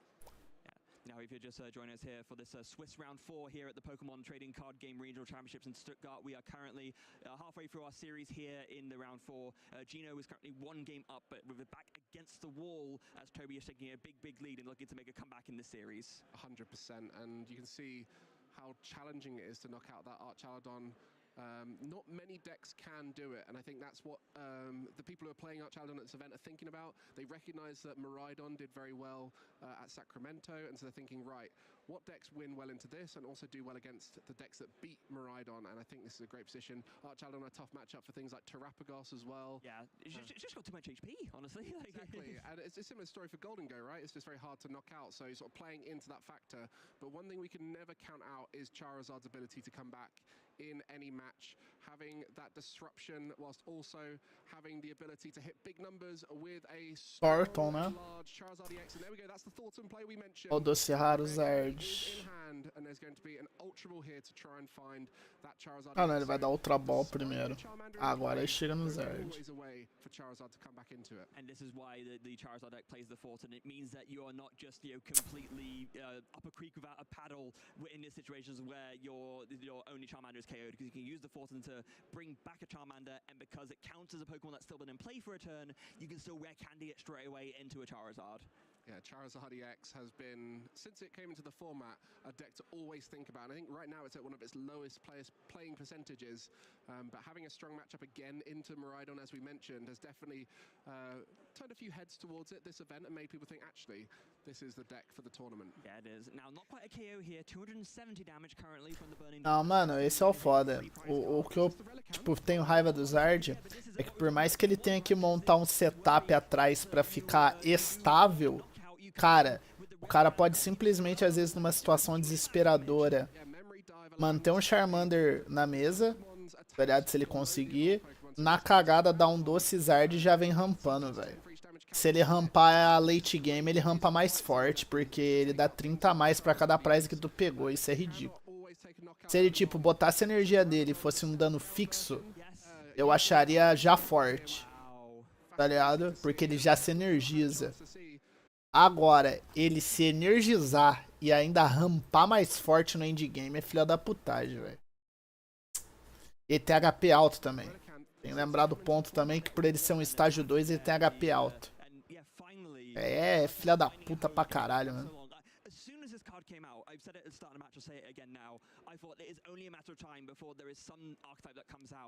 Aí, tipo, sei lá, velho, dá impressão, eu sei que quando eu falo isso parece preconceito, mas tipo, o deck é menos skill, tá ligado? O cara só precisa dar doce zard e sair batendo que não é um imbecil e ganhar, tá ligado? Eu sei que não é só isso, tá? Eu não sou escroto. Eu já testei zard pra ver qual era a play dele. Mas é unânime que o mindset e a necessidade de gameplay é muito menor. Não, ô louco. Se o cara buscar errado de pidiote, se o cara gastar todos os doce raro, sem necessidade, tipo, tem hora pra dar os doce raro. Se o cara só der doce raro na loucura e não calcular, ele brica. Se ele tomar um disrupt, tá ligado? É perigoso, é perigoso. Tipo, pra rampar é só isso. Mas se você quer ganhar mesmo, contra alguém que joga muito, tá ligado? Realmente é foda. Não, por isso que eu falei também. Eu tô zoando, tá ligado? Também, tipo, dá essa impressão porque 90% das vezes o cara ganha assim, entendeu? Mas uma partida bem jogada de Zard não é sempre assim. Tá ligado? Uma partida bem jogada de Zard não é sempre assim. Mas que o deck exige menos skill, ele exige. Você pode bater cabeça na mesa e ainda ganhar. Tá ligado? Dependendo da situação, você bate a cabeça na mesa e ganha ainda.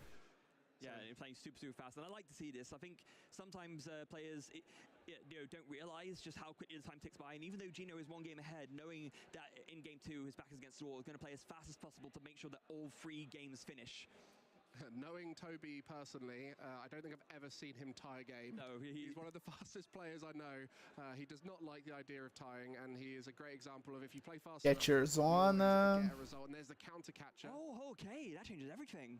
Okay, going to be getting the Pheasantipity up, so looking to just try and slow things down here, disrupt a little bit, and come back next turn maybe. Sei lá, eu acho que o Arcaludon não tem muito problema pra recuar esse Fezandipity não, mas you can't take the KO with the Radiant Charizard because then you just get bopped for one prize and you lose the game. So yeah, you're gonna bring it up just as a matter to try and stall combined with this INO, but again, it's also where's your attack coming from, right? Where's your não, a mecânica de Draw Engine, a parada de Duskull das Clops, tá ligado? Isso aí é básico, né? Ele só se apropria bem porque como ele é um deck de rushdown, quanto mais agressivo tu for e mais rápido tu limitar o cara de armar a mesa, melhor. E é isso que o Zard faz bem. Porque se ele roda bem, no turno 2 dele, ele tá burdoando você toda hora, tá ligado? E não para.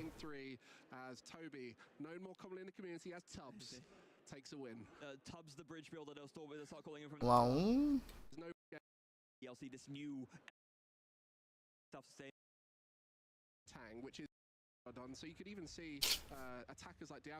Nossa, ele prizou 2 doces. Deus existe.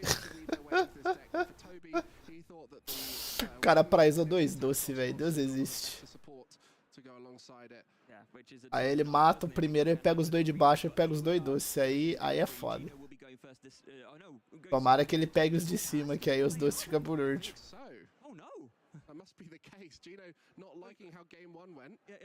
Apesar que se ele der Risui, ele já vai... na verdade nem na Risui, nesse Arva ele já nota que tem 2 doces prizados.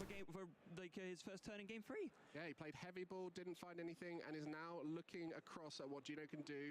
You know, you got the Duralon in play, can evolve next turn, but you need to find energy and discard them. So Toby right now staring at an unfortunate situation. And we didn't even get a chance to look at Toby's hand. I mean, it can't be that good, right?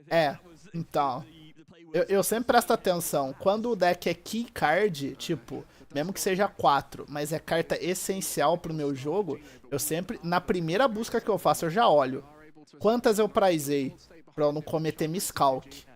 Porque é muito triste você dar acerte com certeza e você deu miscalc e não chega em nada, você falha. Nossa, dá muita raiva. Então toda keycard muito importante eu faço questão de na primeira busca memorizar. Tá no deck. Ou não tá no deck, tá na prize. Pra eu não correr atrás dele à toa.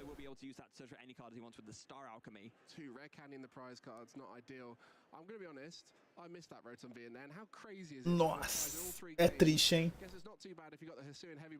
É bem triste. Nossa, é foda, velho. Hoje foi uma situação parecida, velho. Contra o Zard, inclusive, na partida final. Que era a última. Eu tava 2-1 no campeonato, se eu ganhasse eu pegava a top. Aí começou a partida. O cara montou mesa base de Charizard, Zard, Pidgeot, as paradas. Nocauteou o Haltz na frente. Era Haltz? Não, era outra coisa. Mas enfim, era um bichinho pequeno.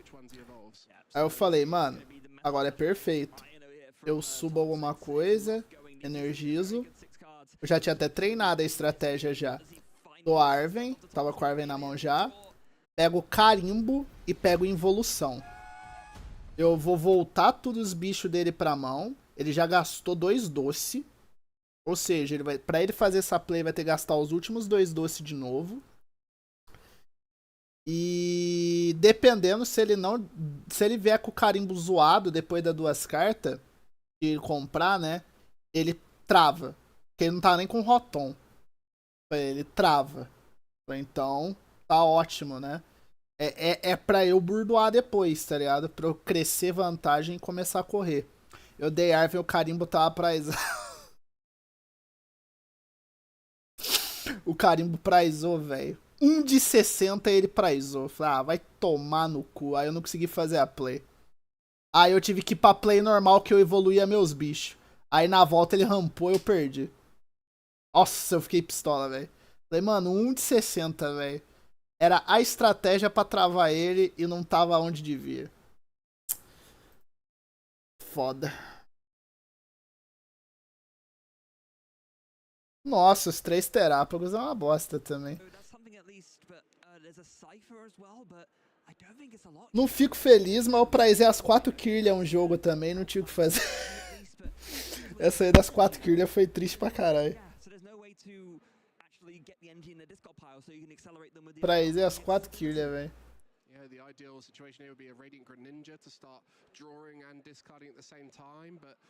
É, então, é muito tarde. Quando é muito tarde é foda voltar, velho.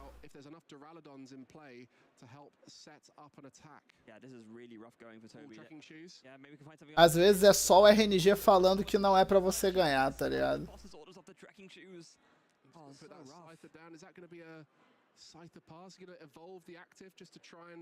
Make it a bit tankier, but there's just not enough energy. No, there's not, but I think you rather like not have it KO'd, right? I mean, look at the rest of your hand. If you just let this Duraludon go down, you might just be dealing with a Cypher and nothing, and then you just lose the match. Well, it's very true. And wouldn't be able to copy the Duraludon's Raging Hammer until 2 more energy attached. It does cost 3 energy. Oh no. And you can't even set up the next turn because you weren't able to get another Duraludon down, so you can't even evolve another Charizard to accelerate to the active, for example. Wait, can it even attach to the active? Or is it only on the bench? No, it has to be on the active, right? Otherwise it wouldn't be able to power up itself, yeah.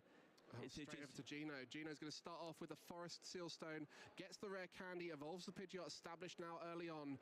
And this is where the chain of search cards allows you to find anything you want to set up the attack. Gino just pausing now to think through the turn completely, and we'll be using that quick search. The one thing that's a bit unfortunate for Gino is because of that double rare candy prize, there's no way to put together a knockout on this Charizard. You need 3 rare candy to do it. You need rare candy into Charizard, rare candy. Tá com cara que esse Zard vai ganhar, velho. Ele tá com a mesa já muito avançada. So that rare candy there is the last rare candy in Gino's deck, and I don't know if he's realized yet, or maybe he's just happy. A mesa já tá muito à frente, velho. And just like go for another attack and take things out that way. We did play a Hisuian Heavy Ball, so he should be very aware Olha of lá. the card's going to be getting Fudeu. that Charizard. I was wondering if he was going to go for a Dusknoir there and try and reach for the rare candy off the prize. Oh yeah, like it would have worked because those prize cards, those rare candies are. Ele vai botar energia pra recuar o Descu e as 2 nele. So it would have worked, but it makes sense they wouldn't want to go for that risk. But yeah, 2-hit knockout race, I think, is very much in favor of Charizard EX, because Charizard slowly ramps up and gets to a point where it is a 1-hit knockout. And for Toby, there's just not enough energy in play now to respond to what he's looking at. Bom é que como tá no early, ele não vai... Ele não vai matar ainda. Mas pelo menos ele já armou o jogo, velho. Isso dói. 180. What is the draw for Toby? This is a very big top deck here. What's he find? It's another massive energy. And no, it's just a touch pass. Oh, isso é muito triste, cara. Oh, sério mesmo. É muito broxa comprar, fazer uma jogada básica e passar, mano. É muito triste. And it is looking like Gino is going to run away with this game, and therefore the match. Yeah, going to quick search for a Charmeleon for good measure, so you don't need a third rare candy to evolve into your second Charizard. I love how Gino has adapted in the series, choosing to go first in the first game, recognizing the stable board state wing. Cercaludon vai morrer, se o cara não comprar nada, ele perdeu, velho. Match where he gets to choose to go first or second, when actually I'll go second, please. Yeah, and then the extra paying off with Toby just playing Hisuian and Heavy Ball and not much else, so kind of realizing, okay, I basically got to go first in air quotes anyway. Ih, ele pegou os dois doces, ele pegou embaixo, lascou. Aí ferrou, ele pegou os dois doces. And energy in the discard pile is good, so it is something. And of course, with the amount of abilities out on the field, it's not a one-hit KO, but Toby can start to maybe put some damage into Gino's side of the field to maybe start to soften up this Charizard DX, as we do see it does find the Scizor as well. Okay, yeah, this is what Toby needs to try and start to make a comeback here. Okay, there we go, and you can see double Duraludon coming down, so not out of the game yet. É, pelo menos ele não morre ali de ficar sem mesa. Deu tempo dele pôr alguma coisa ali.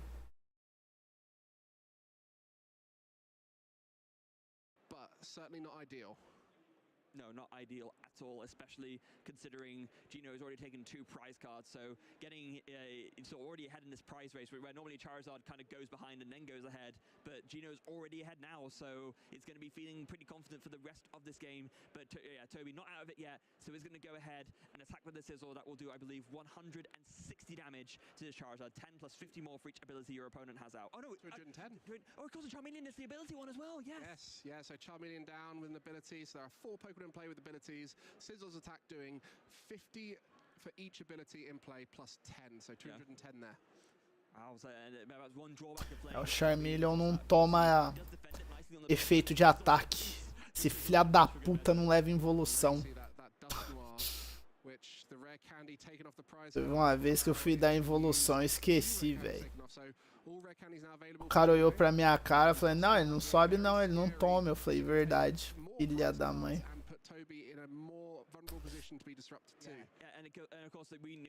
Esse milhãozinho não leva.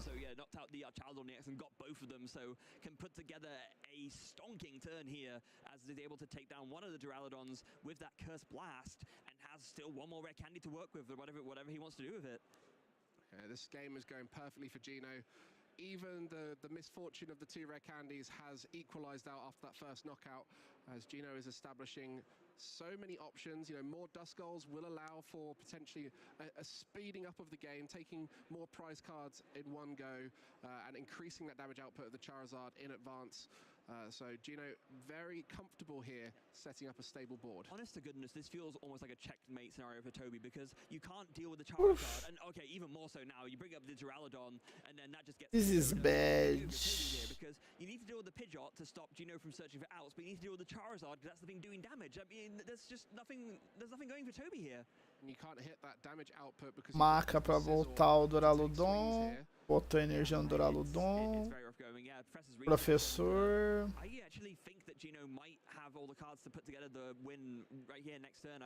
Infelizmente o Arcaludon não entra nesse turno. Passa. Ah não, ele bateu na verdade. Esse Scizor bate com uma energia só.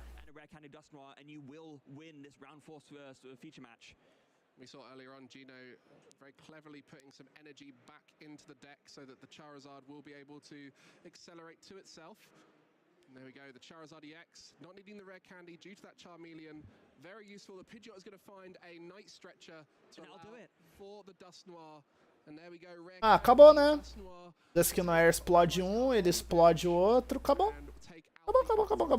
Acabou. O Scyther morre ali. Ah, pode ser o Draludon também, né? E ele bate no Caesar.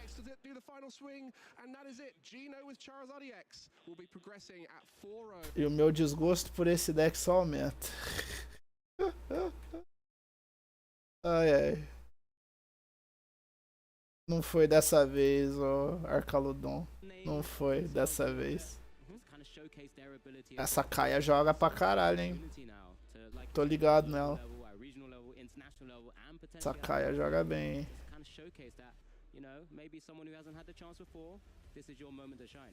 Yeah, and you do wonder, they're both from Germany. You wonder if they play each other in locals, maybe. I don't know if they're that close together. Germany is a big country, but Sergey, they're just shuffling up for the final moments here. And this is Aqui é os deck. Raging Bolt, certainly a deck. Ah, não, aqui é dos Juniors. Molecadinha tudo de Raging Bolt, viado. Molecadinha tudo de Raging Bolt.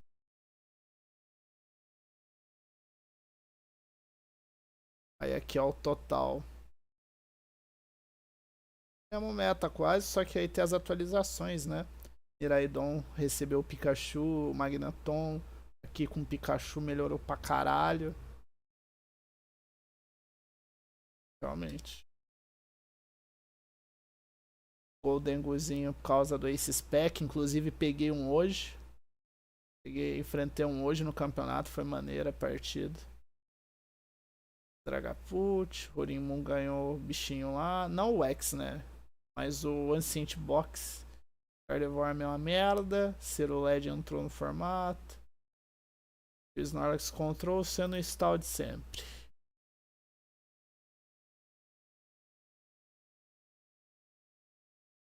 Então é isso. Parte agora.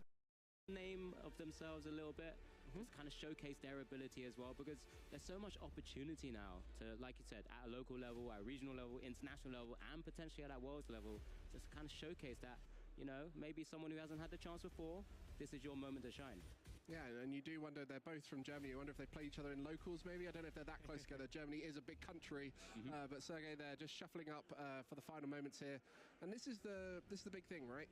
If you've not been on the stream table before, it can be quite a daunting experience. Where Kaya has been here before, so we'll be familiar with the experience and the nerves that come with it. For Sergey, chance to show off what they're capable of, but with very little pressure, right? You know, you're coming on here, you're 4-0. You're doing well at this event. Just enjoy it if you can. I mean, we repeat it all the time. It's the same thing. You do have the judges there as well to kind of, you know, they'll catch any mistakes, hopefully, as well. And we're also trying to do a same or anything like that. But generally, when you're at the stage of 4-0, you probably haven't been making too many anyway. You, like I said, you know your deck inside out. As we do see the die roll, we obviously right now don't quite know who maybe might win the die roll and who will be going first or second. That's one of the most interesting things of this to begin with, to be honest. Yeah, as a Terapagos deck, you always want to go first if you're just pure Terapagos, because you cannot attack going second. You want to try and establish as much of the board as possible. As they get started here, round 5, our 4-0 players will be looking to try. Caralho, é um Ancient Box ali, é? Pelas cartas que o cara abriu, parece que é um Ancient Box. Looking to win with either Roaring Moon or Terapagos. Yeah, I mean, I'll just help to frame more of your point you were making there. With Terapagos wanting to go first, Roaring Moon EX wants to go second. É, o do Horinmun, no caso. Porque, sei lá, é muito parecido. Ancient Box só não tem mesmo o X, normalmente. Ou usa. Mas ele foca mais no padrão, né? Decks muito similares. I think that's something that's interesting for Terapagos. When it first came around, all the Terapagos players knew they wanted to go first, but not everyone who was against them with an aggressive deck like Raging Bolt, Gouging Fire, Roy Moon or whatever it was, realized that actually going first could be favorable for them, just because it essentially acts as a delayed turn for the Terapagos anyway. And so now people are starting to learn that. I think Terapagos has struggled a little bit as people. Tá basicamente Ancient Box. And that could be seen here. As we do see both our players now with a basic in the active spot, we do see the prizes come down for both our players. Anything? Nossa, carta ao contrário ali. On Sergey's side, the Blood Moon Ursaluna EX on the right hand side there. and one Terapagos. If we do kick things off, Mike, as you said, Swiss round 5, it looks like Kaya's drawing first, so she'll be kicking us off, and actually maybe would have won that coin toss. Potentially, yes, and this is the beauty of Terapagos, being able to find that fan rotom on your first turn. Any kind of bull search will allow you to find it, whether it's a buddy or yeah, what's the only unfortunate thing for Kaya is that she's had to open with one of those Terapagos EX. Something with the deck that she's currently piloting and with many other Terapagos decks, they like to sometimes... eu acho que ela vai pra ventilador também. Unfortunately, with that in the active spot, Primeiro turno, né? It's a bit of a chunky boy to try and move it out of the active spot as well. With a 2 retreat cost, it can be a bit troublesome to kind of maneuver around, but let's see how Kaya's going to play this out as she just double checks her prizes, works it out through that Ultra Ball, first deck search, an opportunity. É que se prezar os Noctal aí ferrou, né? Tem que ser ele mesmo. Finding 3 colors Pokemon with 100 HP or less, allowing you to get not only the Hoot and the Pidgey, but the Noctowl for the next turn, and can potentially evolve it there. So really consistent way to start off every game. Just finding that one Pokemon opens up so many options. Yeah, and also just grabbing that Pidgey as well as an opportunity to also weave in, hopefully, that Pidgeot EX, which we've seen many times before. That fantastic quick search ability, if she's able to evolve it up, using one of those rare candies, then cherry picking and tutoring any one of her cards from her deck once per turn.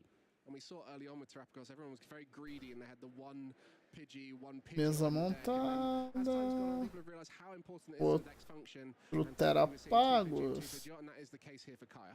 Yeah, and Kaya looking to down the second Terapagos, trying to make sure she maintains that board. Passou. That active one does go down, as it is a passover. So, Sergey, it's on you to see what you can weave. Ué, ele não comprou? There's the Pokestop coming down. Foi impressão? Those decks which is full, I'm going to say full gas, but it's full just turbo, and to try and get all those pieces into the discard to utilize things like that. Comprou sim, impressão. And this is where Sergey's realized, accidentally shuffled some of the cards. Meu Deus, um monte de carta ao contrário dele.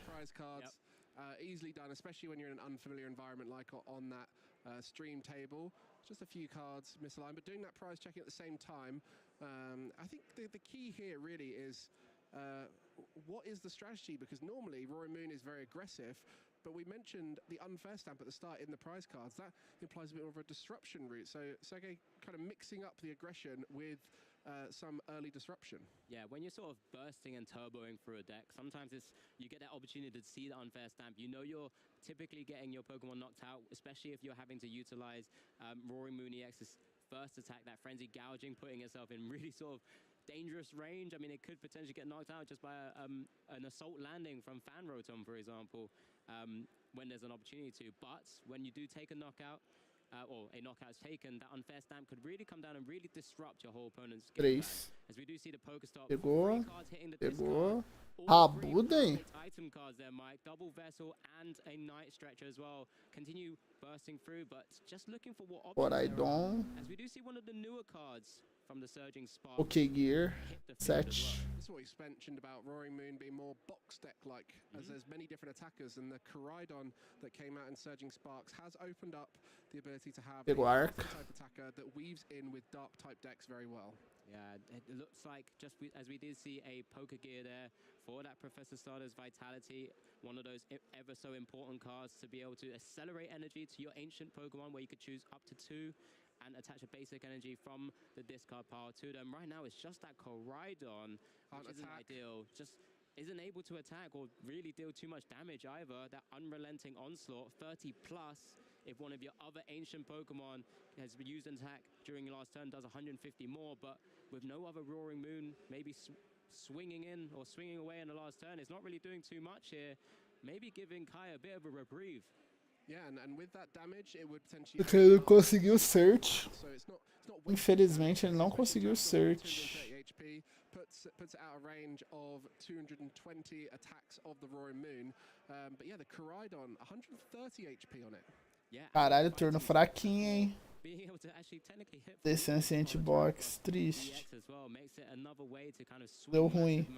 So as you mentioned, doesn't become so irrelevant in this scenario, but it was just a pass over with that Iron Bundle in the active spot. And we do see the first Jewel Seeker on Kaya's side now. Just that one who can look for the right pieces to instantly go into the Pidgeot if that's the route she would like to take as well. Yeah, for those of you who've been playing a little bit longer, it might remind you of the... Nessas horas que a Featherball brilha. Great way to tutor out anything you need from your deck. And on this occasion, Falei da Featherball, tá ali mesmo. set up that Pidgeot with the Pidgey that was established earlier on from that Fanro, Tom. Yeah, that rare candy and Featherball there instantly into the Pidgeot EX, and now just giving Kaya so much utility to go into the deck and pick out one card. Oh, she's gone Offing. the buddy in hand. Ah, there you go. Just recognize it. Just doing a double check there. It's important to check those kinds of things when you're making decisions, as the difference between one card being taken and another could dictate. Watch. Yeah, and it's so important to continue to weave in those Jewel Seekers. So that's why Kaya's identified those Buddy Poffins. Has the stadium in hand, of course. Wants to make sure she gets full value out of those where possible. One is prize and removes out of play stop as well, as we do see off. the Buddy Poffin now coming down, allowing to select 2 Pokemon with 70 HP and below and go straight to the bench. So we do see, double Duskull to go instead. Surprised maybe a trying to weave in a Hoo-Hoo at the same time. Yeah, we'll just see whether it's another Duskull or a Hoot going down. Just going to make a decision here. It is a tough one with these kinds of decks. When you've got such a wide bench and you get to choose whatever you put down, it's not just about thinking what happens now. It's about what happens if that stadium gets removed. What do I do then? Do I discard these Pokemon? Normally it's the Noctowl. Yep. But if you put too many of your really important cards to stay in play, like Hoots and Duskull, then it can be quite difficult to choose what to discard. Yeah, and exactly. Maybe Kaya can, like I said, weave in that Assault Landing at times as well. As we do see the Hoo-Hoo and the Duskull come down. Now the Quick Search ability is being utilized. That Prime Catcher looks like it's going to be the target. She's going to double check the hand first, make sure she's got the right pieces. Of the course, energy? still needs an energy if it's not already in hand. I assume it's likely to be, and can take out sort of that big threat on Sergey's side of the board right now as well, because it is a Koraidon. It might not be able to swing immediately for big damage, but let's just try and get rid of the threat where possible, when the opportunity presents itself, I should say. Yeah, there we go. There's the energy. And this is what Terapagos does so well early on, is targeting A matar o Koraidon. thing on the board, taking it out, and then leaving that big Terapagos in the active spot with such a stable board behind it, with so many options. Who's available? Pidgeot. Agora veio o Greninja Radiante. Energia pra descartar padrão não falta. Great step and start here for Kaya, as we do get a Radiant Greninja on board now, so there is some Tênis. power coming along. On Sergey's side of the board is another Trekking Shoes, is an important piece Pô, for na this mão. particular turn. Does have Ultra Ball this turn as well. Maybe can find one of those attackers and just pitches that choice with another Dark Energy. Is a handful of energies with those vessels as well. So much available. Yeah, smart decision not to play the Ultra Ball straight away, recognizing that if Sergey was to draw into a Pokemon, be able to find 2 Pokemon with that Ultra Ball and the one that was drawn. Really needs to try and find as many different attackers now. As we mentioned, the Professor Sada's Vitality attaching to 2 different ancient Pokemon. You want to get as much value out of that as possible. Yeah, and I'm a man of value. I do like it a lot. As you do see, the Ultra Ball here looks like it's going to be targeting that first Roaring Moon EX to hit the field, hopefully. But just double checking what maybe other options are in that list. As you already mentioned, there's many sort of more boxy type attackers, but it's going to be that Roaring Moon EX. Sergey's going to need to weave in this attack pretty soon and start taking some prizes. Could potentially go ahead on prizes as well if there's a way to just maneuver into the active spot. There's a couple of ways of doing that with the Petron and also the Latias EX as well. So let's see if we're able to combine those combos together, as we do see a Night Stretcher now bringing back that Koraidon. So if there's a Roaring Moon swing this turn, there's a Koraidon swing on the next turn, and that can be quite threatening. Yeah, this is an interesting one, as both Roaring Moon and Terapagos will swing for 220 typically. Both of them need to swing for 230.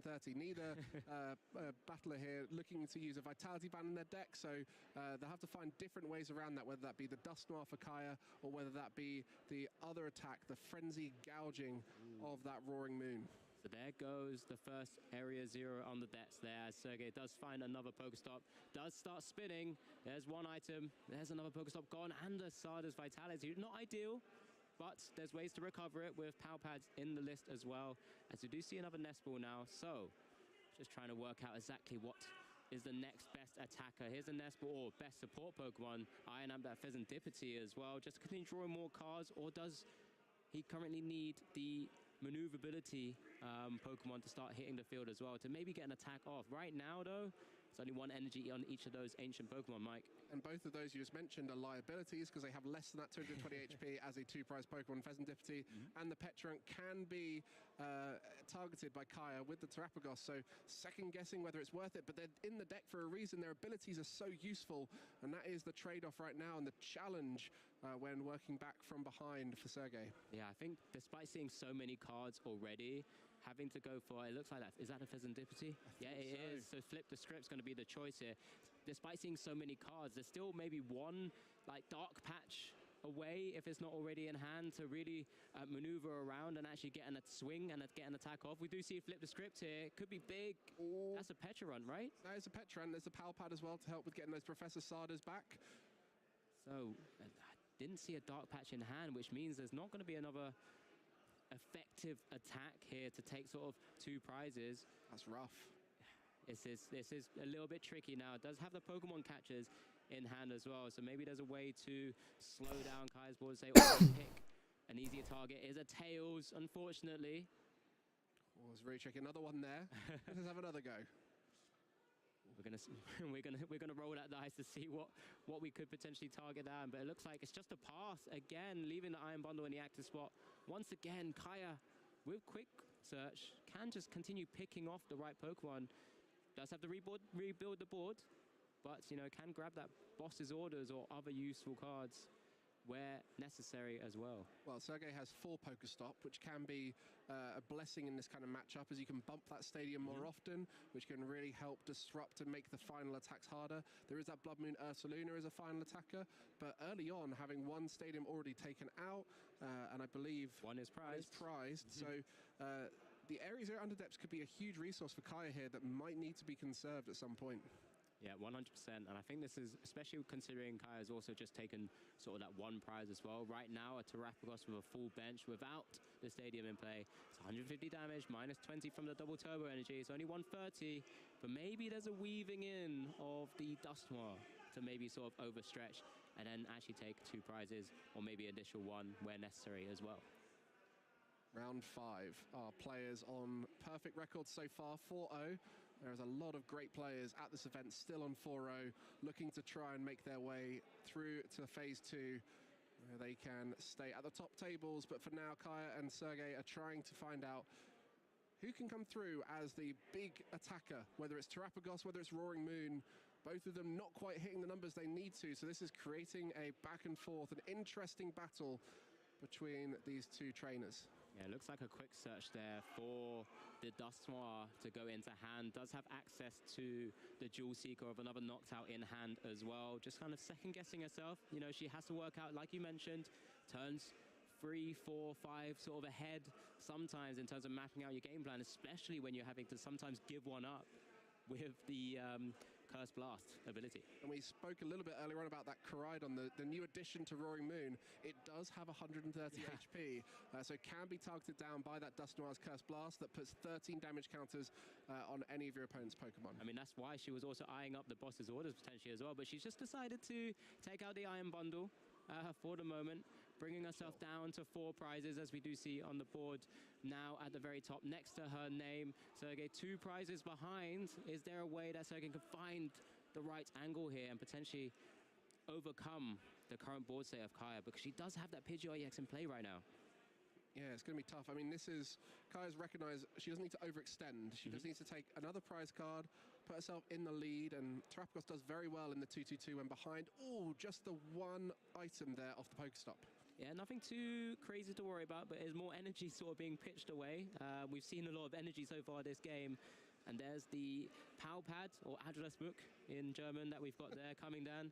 Yeah, don't worry, I know my cards. I have plenty of them in my binder, don't worry, don't you worry about that. But 2 Professor Zardes Vitality is going to be going back into the deck, of course, because now Sergey does have that poker gear in hand. We'll be looking to try and maybe weave in another supporter here to just try and take out this active Terapagos EX. Yeah, just trying to thin for the poke gear and see if the Professor Sadas can come off. But again, it's a really tough position because Kaya deliberately last turn didn't overextend, just kept the board as stable as possible so that next turn, and this is something that Terrapagos does so well, can come back towards the end using things like Briar, using things like Dust Noir to accelerate those final few turns, especially while resources are limited in the deck. You do not want to burn them too soon. And that Latiasi X that you so gracefully championed earlier on has hit the field now, yeah. So Skyliner now live to allow maneuverability of basic Pokemon in play, which obviously now have no retreat cost. That's why that Radiant Greninja's in the active spot. We do see the Professor Starter's Vitality, which went back into the deck with the Power Pad, now pulled out with the Pokegear 3.0. So it's going to be some further energy acceleration. Such a consistent engine, having Professor Starter's Vitality with Pokegears, with Pokestops, and that energy discarding synergy of Radiant Greninja. We see it in Roaring Moon, we see it in Gouging Fire, we see it in Raging Bolt, and here it is, showing us exactly why it's so powerful. Energy in play and 3 cards drawn from the deck. Yeah, finally hitting one of those dark patches.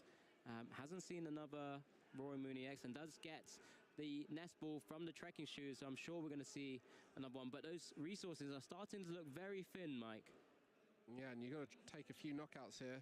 6 prize cards still for Sergey, and all of these 2 prize Pokemon out of range of the Calamity Storm will need to be using Frenzy Gouging, and that just opens up Dust Noir and all sorts of other ways for Kaya to quickly end the game. Yeah, there's the choice from the nest ball of that second Roaring Moon EX is hitting the field now. Sure, going to utilize the Dark Patch on that as well, but we do see the Pokemon Catcher, maybe for that Pidgeot EX that's on the board say is ahead, so targeted down, looks like a point straight for that Pidgeot EX. Take down the support with a very, very important support Pokemon that Kaya has on the field, and this is a big knockout here. And there is a world next time where Kaya can finish off the game off the back of this attack, but unfortunately that's what Sergey can do. Take away the most important cards on Kaya's board and hope that it's enough. Yeah, now that Frenzy Gouging, one of those few instant knockout attacks in the game right now, but has one drawback, puts 200 damage on itself, so it only has 30 HP left. So Kaya ideally wouldn't want to waste a double turbo energy on a Rotom to attack. Already has one attached to the Terrapagos, held onto the Noctowl the last turn, so it didn't waste the Jewel Seeker ability on a previous turn when she could just take one. So she still has those support Pokemon in play.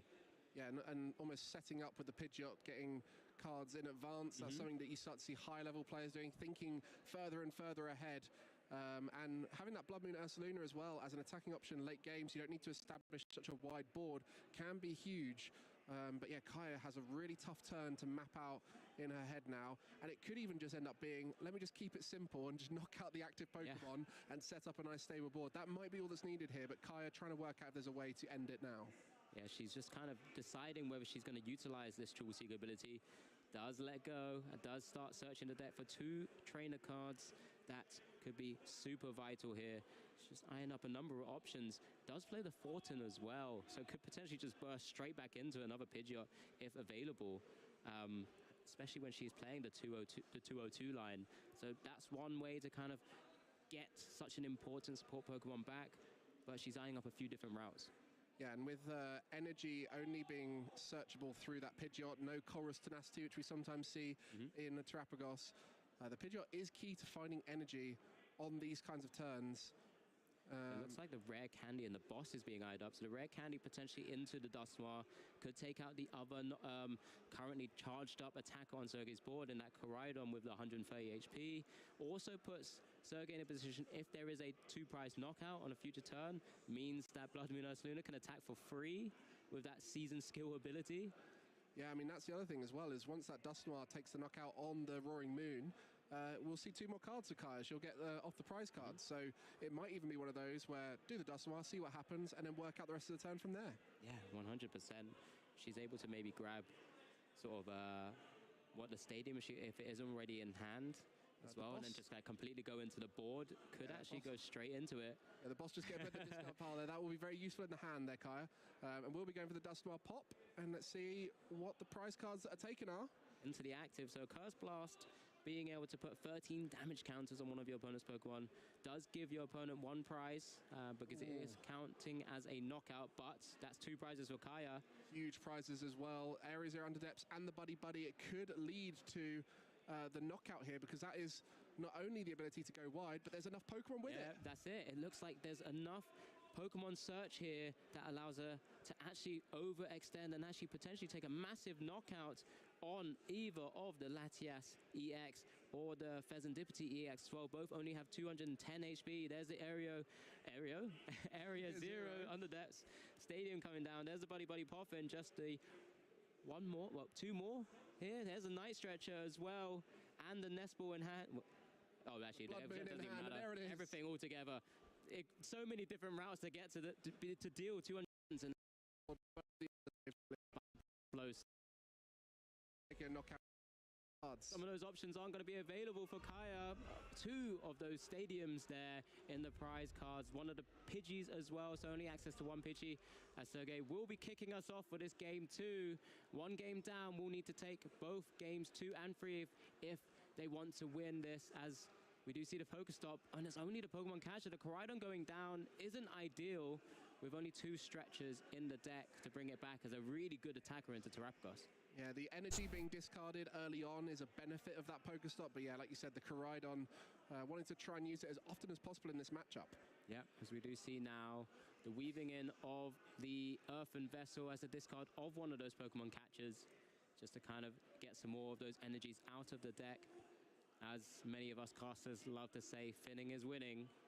And it's just making sure there's that access to so many cards, so many unique cards now, especially with Pokestop being able to bring out more or put more in the discard, and if their items go into your hand. So let's see how this will play out.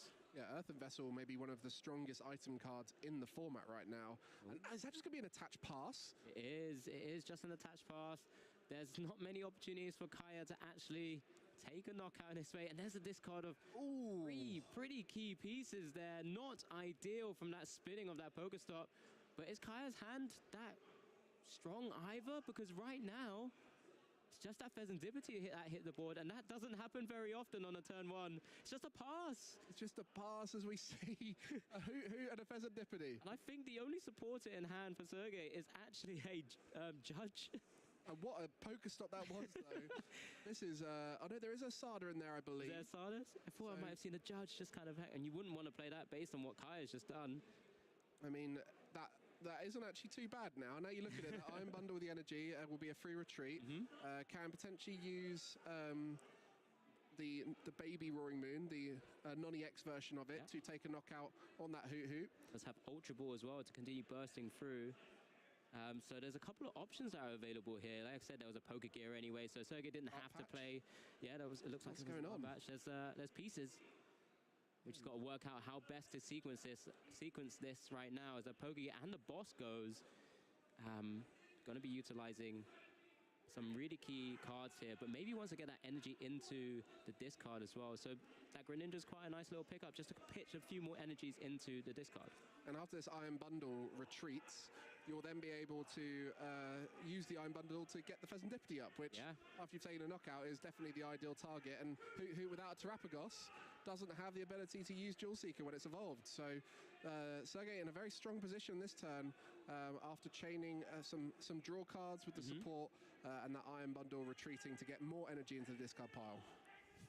It's just the little Roaring Moon hitting the field as well. That Vengeance Fletchling attack, of course. Once there's more ancient cards in your discard piles, it starts to ramp up 70 base, as we now do see the Professor Sada's Vitality just for the 1 right now. Of course, it only goes right now just to the 1 Pokemon, because it's just, it could have retreated first, right? Yeah, potentially use the Dark Patch to get that energy down, and then retreated to get the energy from the Sada. There's a couple of ways to maybe word out, but drawn into a few cards now. It's looking for another potential target here with this Ultra Ball. I mean, this is what's so strong about Roaring Moon. You can see that hand. There's so much energy acceleration with Professor Sada, with Dark Patch, and in a very strong position now to take the knockout and stay in a strong position. And having that Judge as a backup supporter for next turn wouldn't be too bad. I mean, even if you use it relatively early, Kaya's obviously got a good number of cards in her hand as well, but they weren't really playable other than that Fezandipity, so you just want to try and avoid that where possible. But this is for future turns, and we do see double Dark Patch in hand It's going to be one of those energies there. Energy in hand for attachment. Retreat cost for the Iron Bundle. Gonna see the Iron Bundle pop. Very good. Yeah, look at this turn. Fazendo is going to be in the active. Knockout happens. Discard the stadium. What can you do out of this, Kai? You have a Hoot Hoot in the active, and that is all you've got. And that's just a Briar top deck. It's really not ideal, but can hit the Night Stretcher for the Fazendo. Flip the Script is active right now. Gets to draw 3 cards.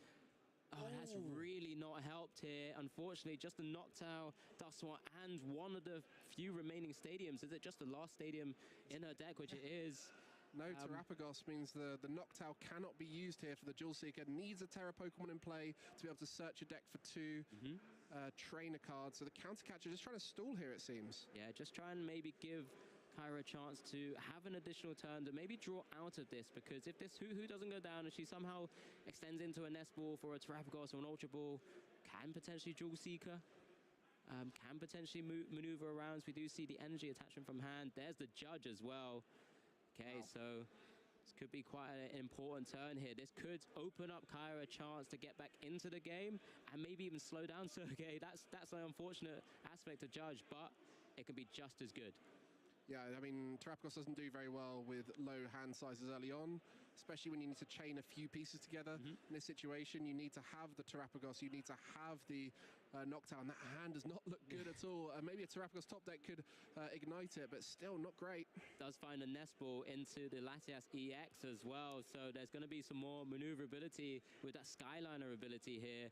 That Roaring Moon EX won't be stuck in the active spot for too much longer and can just keep weaving in some of that fantastic attack of Calamity Storm, just dealing 100 damage, unless there's another way, maybe to Night Stretcher into a Hyper Blower again. That would be impressive. I mean, this is just looking very much in favor of Sergey at this stage. You know, look at all of these cards being drawn, and still more to draw with the Professor Sada in hand for next turn. Just an ideal post-Judge hand. And we'll be looking to try and take another knockout. Like you said, if you can take on the Fazendo, that would be the dream. Would you keep extending here and just keep drawing cards, seeing if you can hit that Night Stretcher? We do see the Tracking Shoes first. That's his own Fazendo. Probably not ideal here. Unfair stamp, no knockouts were taken, but it's just going to be a promotion into the active spot here. I mean, just look at that hand for next turn. If Kaya somehow manages to take a knockout without disrupting, then you're just going to see an unfair stamp and a Professor Sada right back at you. Calamity Storm knockout. It's just the top deck of the stadium. Does have Pokestop and Fazendo. There's a Terapagos and a Nest Ball, but there's no support Pokemon currently in play beyond this Flip the Script. So these 3 cards, let's just see what they're going to be. Double Turbo Energy, Rare Candy, Ultra Ball. Is there anything enough to start weaving something back in? I think this is going to be real tough for that. You know, with Sergey needing 3 prize cards, it is going to have to be 2 more knockouts. So there is a world where Kaya can do something potentially powerful, but you need the Dust Noir, and then the Dust Noir would give away prize cards. And so everything right now is making it very difficult. You know, Terapagos, a deck that can come from behind in these 2-2-2 matchups just because of the Briar and the Dust Noir. But on this occasion, might be too Mas por que irritante? on board to work with. Yeah, as we do see Kaya here just eyeing up what she wants to Ultra Ball away. Of course, does get rid of one of those stadiums, and we know that there's 2 currently prized. That's from our view. I'm sure she would have worked that out as well, as the Pidgey Entendi. down onto the field, sort of targeting maybe one way is just to kind of get set up fully and just not allow Sergey to be able to sort of weave in back-to-back attackers. I mean, with that Latias EX, you can't even stall a Pokemon out now. It is very much just constant aggression coming forward here. So Flip the Script can only be used once per turn. So not going to be able to use that again, but the energy attachment, is that going to be a swing? I guess the Terapagos, hard to knock out for a Roaring Moon. A little bit more difficult. Has to normally has to gouge through it and then put damage on itself, and if Sergey wishes to do so, would put him down to 1 prize, but would also knock out his only Roaring Moon EX attacker that's currently available. Start swinging away as we do go over to Sergey's side of the board now. That hand was looking pretty strong. Just start establishing a more stable board, getting more of those attackers available. Oh, just gonna get that Iron Bundle as well. Yeah, it might have been that top, or either a top deck or from the prizes. There's a Hyper Blower. Kaya has to decide whether she's going to give up 2 further prizes or that Pidgey, but, you know, thinking that Pidgey is going to be the most important card for this scenario. Plenty of time to go as well. This Swiss round 5, just under 19 minutes now. Kaya did take game 1. Sergey in a very strong position for game 2. Yeah, got that unfair stamp in the back pocket just in case, but I think the route here for Kaya going into next turn will be to try and take a knockout and disrupt, but it's not possible as Kaya scoops, recognize where Goss. More. 3 now. Kaya, yeah, maybe. Could be rough. But Kaya has decided to go first this time. Does have Pidgey down already. Fan call, fan rotom in hand as well. So now a chance for Kaya to double check what is prized. This is where those two Hoot are going to be frustrating to see, especially with the Pidgey in play. But this is the key, right? Getting set up early, establishing. It's all well and good having the fan call, but if you don't find that Terapagos on your second turn, you then can't utilize those Noctowls for the Jewel Seeker. Not having that other Pidgey, potentially to try and have a contingency plan in case the active does get knocked out. As we do know, these Professor Sada decks, like Roaring Moon, can so aggressively take early KOs. Yeah, so has decided to take double Noctowl there and not... Oh, it does have second Pidgey in hand, so that's the reason why, of course. Makes sense now. Yep, exactly. There's the Buddy Buddy Poffin as well, so... Ultra Ball in hand. If those Hoots weren't prized, this board state is going to look very intimidating. Yeah, but for now, just setting up Duskulls is a big factor because the Dusknoir can be a great way to knock out a Roaring Moon that's used Frenzied Gouging. Can be a great way to knock out those one-prize support Pokemon, whether it be Radiant Greninja, Iron Bundle if it's still in play, or even that new Koraidon that's a great attacker into Terapagos. Yeah, such a nice utility Pokemon because it just can target down anything and just kind of help Kaya overextend into those big knockouts or even little knockouts where possible. But the hand's looking pretty good right now, has access to Terapagos the next turn, and this is what we mentioned, or I mentioned in game 1, where you want to set up this sort of single prize board state, and when you're ready to burst through with all of those sort of Terapagos connected cards, you can end up sort of taking some massive knockouts here. And we love to see this. It looks like both of our trainers have a reasonable start, right? You know, both of them have had tougher games. Game 1, Sergey struggled to set up. Game 2, Kaya struggled to set up. Now we get to see both decks working at full speed, and this is where the composition of their decks will really come in. Whether the unfair stamp could be vital for Sergey at some point, and whether like you said, that one prize board state into the Terapagos onslaught will be a stronger factor for Kaya. Yeah, I'm just wanting to find out what supporter is in Sergey's hand. I did see the Squawk ability come out from that trekking shoes, I believe, and we do see a nest ball here as well. So there was the Earthen Vessel for 2 energies and another nest ball now for that Radiant Greninja. Maybe just a pitch to see some cards first. Maybe there's a way to Ultra Ball away another energy because there's a Professor Sada's Vitality in hand. Maybe just try and create a single board state of his own. Doesn't necessarily want to put down that Squawk Billy EX. Despite having a fantastic ability to burst through and really sort of continue to draw more cards here. So we do see concealed cards, see what 2 cards. Ultra Ball. Okay. Maybe opening up some doors here. Yeah, maybe able to go for a more efficient Professor Sada's Vitality, but also it might just recognize that taking a knockout with the active Roaring Moon might be enough. Yep, exactly that. And maybe getting that Koraidon ready as a second powered up attacker with the Professor Sada's Vitality does mean they still need to draw into another energy, of course. But maybe it's just a case of utilizing that Sada's Vitality now. But there is the Ultra Ball, it looks like. Could be a bit risky to discard the energy off the Ultra Ball and rely on the draw to find another energy. Okay. Kind of going through the deck. There's the Koraidon. So it looks like it's going down this route at the moment. Like we mentioned, Roaring Moon is very different now, has a lot of different ways it can play. Before it was aggressively trying to get those Roaring Moon EX off. Now it's quite comfortable with the idea of having one prize as attacking, whether it's Koraidon or Roaring Moon, both of which great early attackers into a one prize board state. Yeah, and it's a decent hand to kind of almost hold on to, depending on what this Professor Sada's Vitality actually provides. There's the Sada's Vitality, as you mentioned, just the 1 energy in the discard. So to the active slot does hit the Vessel as well. So could have risked it, but obviously could have. But oh, go on, wiser. no, yeah, but wiser to not, as we both mentioned there. Can choose the Hyper Blur to maybe target down something else, but there's double Pidgey, so I'm sure Kaya would just likely go into the second one there. It's better to take out the fancier artwork as well. Just get out of the active spot. Just remove it from play. Do see the Vessel now. Pitching away the Iron Bundle. In this scenario, a little bit less useful. I guess for the rest of the game, the bundle will likely give Kaya a better option to push forward. At this stage, the double Pidgey makes it irrelevant. So good recognition. This is what we're really seeing, is both players really reading the play as it's happening and changing those decisions based off of what they're seeing. It's always a key skill, being able to adapt to what's happening from the board. So we do see that Vengeance fetching there. It's dealing 70 damage as a base. We maybe saw 2 ancient cards hit the discard from the Sarda's Vitality and the Earthen Vessel. So 90 damage, it looks like right now. Or maybe it's 100. It looks like 3 actually. But it's on Kaya to see how she could weave this in now. She does have a number of the pieces just available. Does have Pidgeot in hand, Noctowl. Just needs to figure out which Ultra Ball targets is best to get that to Terapagos. Yeah, that rare candy as well. Yeah, Everything's there. Yeah, so with the Ultra Ball now able to find the Terapagos, it would open up Jewel Seeker from the Noctowl. 2 Noctowls taken off of the fan call, so there is another one in hand.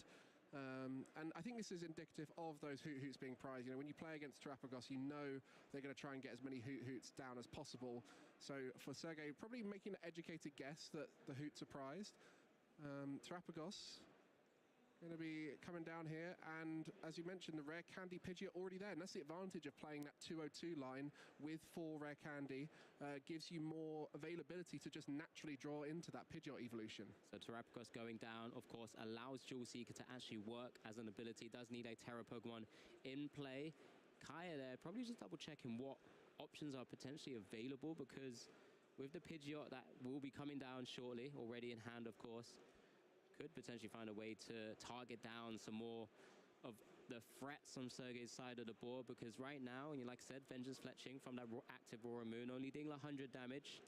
There's a counter catcher that's being eyed up. Looks like it's going to be targeting that Koraidon, because that is a big attacker. And without that coming straight back down, with energies as well, it's not dealing too much damage, of course. Was there ever a world where Kaya considers finding a way to rare candy up that Duskull as well and take out 2 threats? I was thinking that if there was the right cards in Kaya's hand, it would need more Hoot-Hoots, to be honest, but you could in theory do some kind of Thornton shenanigans with Dust Noirs and try and pop both the 130s on the bench. Yeah, but it's a bit too far to reach, and with every Dust Noir Curse Blast, you're reducing your bench size. And, yeah, there's a little bit too much of a stretch this turn. But yeah, exactly. So Kaya just recognizing maybe just taking out the threat of the Koraidon is the big play here, as she also chooses the Nest Ball as well, maybe for the Fazendipity to draw some more cards. Yeah, and I think that, just referencing there the full board wipe, that's exactly why Sergey recognized to put Koraidon down, because with just 2 Pokemon in play, you do have to worry about Terapagos taking out all of your Pokemon. But yeah, this is the turn. We've got to try and establish a good board, and with only 1 Hoot-Hoot, you do have to look into leaning into the Fazendipity a little bit more. My bad. Fazendipity is prized. I just got to remind myself there as well. But here we do see the Pidgeot EX in the active spot now. Didn't quite catch exactly what she picked out, but she was very sure. Yeah, there you go, the double turbo energy, a typical search card from that Pidgeot. You're able to take any 1 card you'd like. There's a second Terapagos just in case the one she's going to utilize to attack does go down.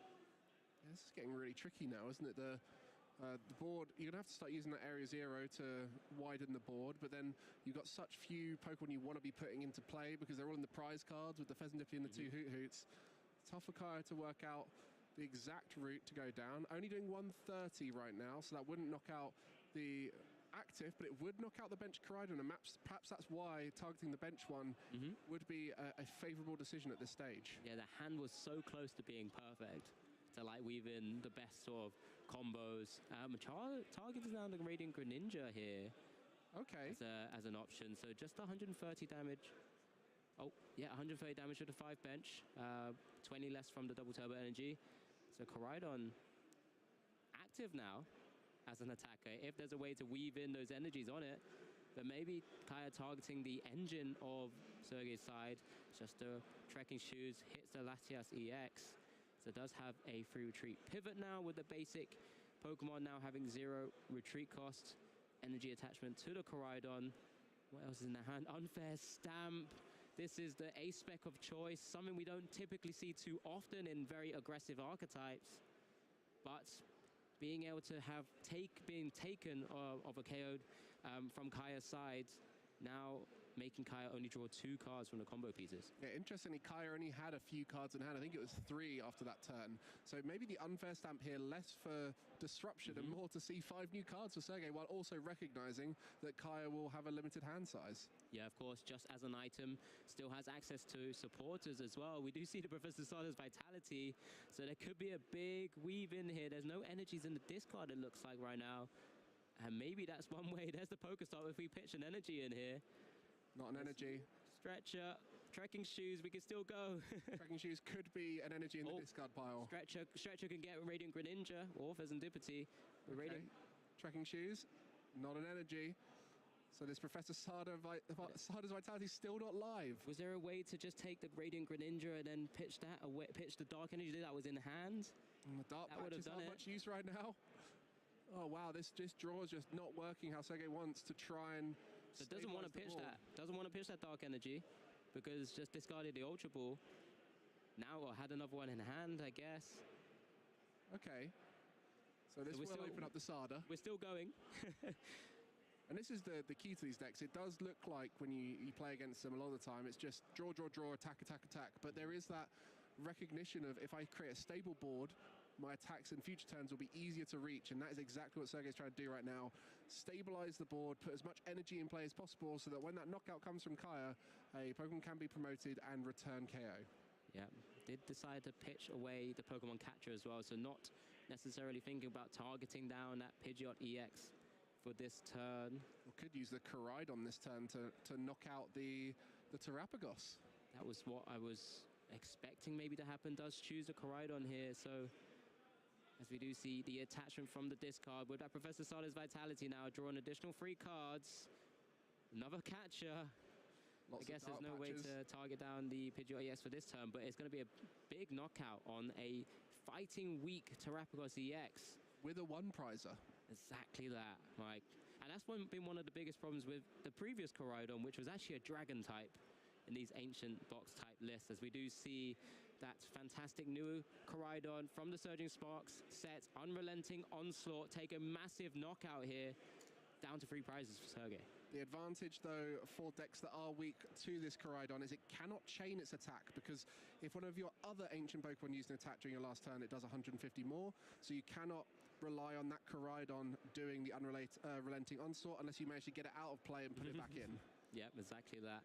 So maybe that's why there's the Pecharunt and the Latias EX to sort of weave it back in and out where there's possibility. It's if it's in play, it would have to be knocked out to be able to reset it. Oh, does it have to be in play? Yeah. Oh, yeah, good point. Good point. Sorry. Yeah, thank you. As a Terapagos player myself, I have been staring down a Koraidon a few times, worried about its ability to chain attacks. But again, with 3 prizes remaining, there's still just 2 attacks to be announced from Sergei. 1 if Kaya finds a way to weave in a Duskmoth somewhere, potentially, as we do see the Hoo-Hoot that she took from the prizes come down on the board state now. It looks like that Pidgeot was grabbing the Iono, I should say. And that is exactly why we mentioned stabilizing the board for Sergei, because Iono to 3 would mean Sergei would struggle to chain attacks here if that 3 cards is not very good.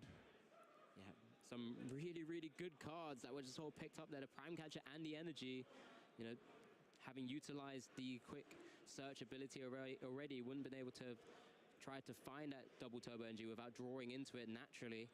Needs to get a wider board though. Yeah, not quite enough. I mean, we've already seen there's 2 stadiums in the prizes here. So Terapagos goes to the active spot. That free retreat on the Pidgeot, just another one of those fantastic things about it. And it's just a knockout here, taking Kaya down to 4 prizes. Can Sergei find a way to retaliate here? Dark Patch in hand, Vessel in hand, another Pokestop, so can continue spinning if they choose to do so. It looks like there was is that a Judge in hand as well? So there's some disruption. I mean, getting some damage in play with the Roaring Moon that has energy on it already could be good enough this turn.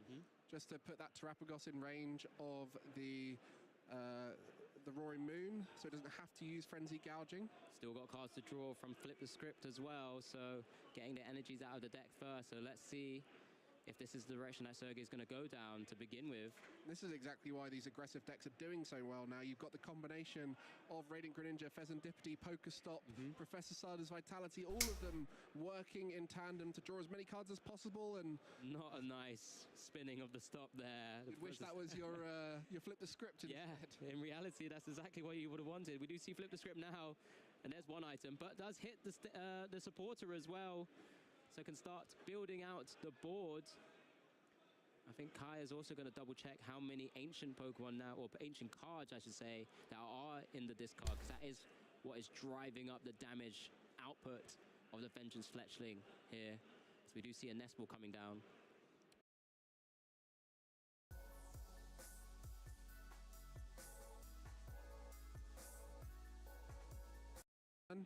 Just to put that Terapagos in range of the Roaring Moon, so it doesn't have to use Frenzy Gouging. Still got cards to draw from Flip the Script as well, so getting the energies out of the deck first. So let's see if this is the direction that Sergey is going to go down to begin with. This is exactly why these aggressive decks are doing so well now. You've got the combination of Radiant Greninja, Fezandipity, Pokestop, Professor Sada's Vitality, all of them working in tandem to draw as many cards as possible. And not a nice spinning of the stop there. I wish that was your Flip the Script instead. Yeah, in reality, that's exactly what you would have wanted. We do see Flip the Script now, and there's one item, but does hit the supporter as well. So can start building out the board. I think Kai is also going to double check how many ancient Pokemon now, or ancient cards I should say, that are in the discard, because that is what is driving up the damage output of the Vengeance Fletchling here. So we do see a Nest Ball coming down. Just going to improve that efficacy of the Professor Sada's Vitality. 2 Roaring Moon EX will increase the energy accelerated into play, which we mentioned is such a key factor in this deck as we are approaching the end of time here in our round 5. Plenty of time for these two to finish, as we will have turns once that clock hits 0. Yeah, once it hits 0, there will be 3 additional turns. So whoever's turn it is whilst time is called will be turn 0. There'll be 3 further turns before the game is either comes to fruition for one of the players for a win, or ends potentially as a tie here.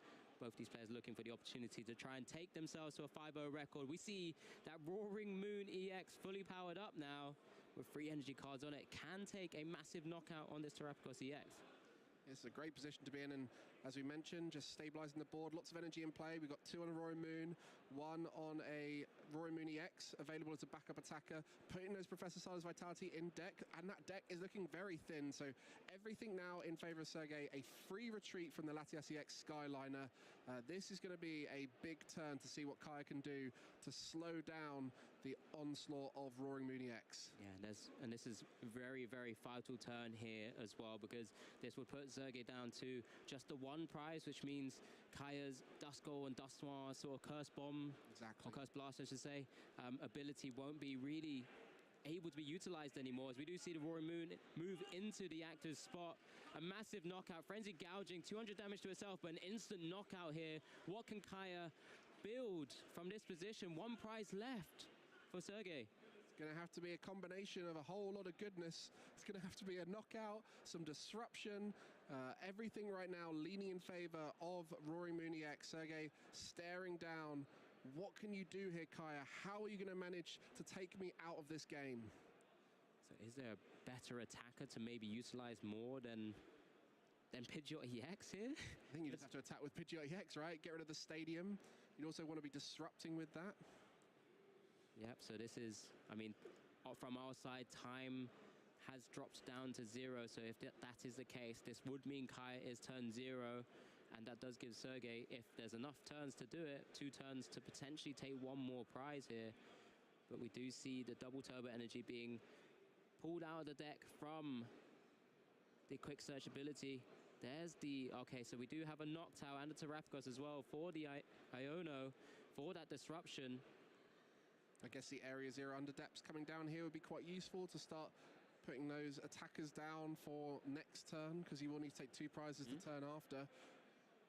The POW pad usage on the last turn as well, very vital for Sergey, because Going to be seeing 2 cards, that top deck of the Iono, and 1 more draw for their turn. Could and the potentially... Fezandipity EX. And the Fezandipity.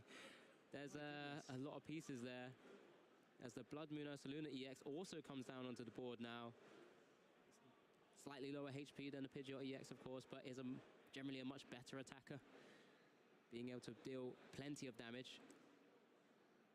Okay, so it's going to be heavily leaning into the disruption here.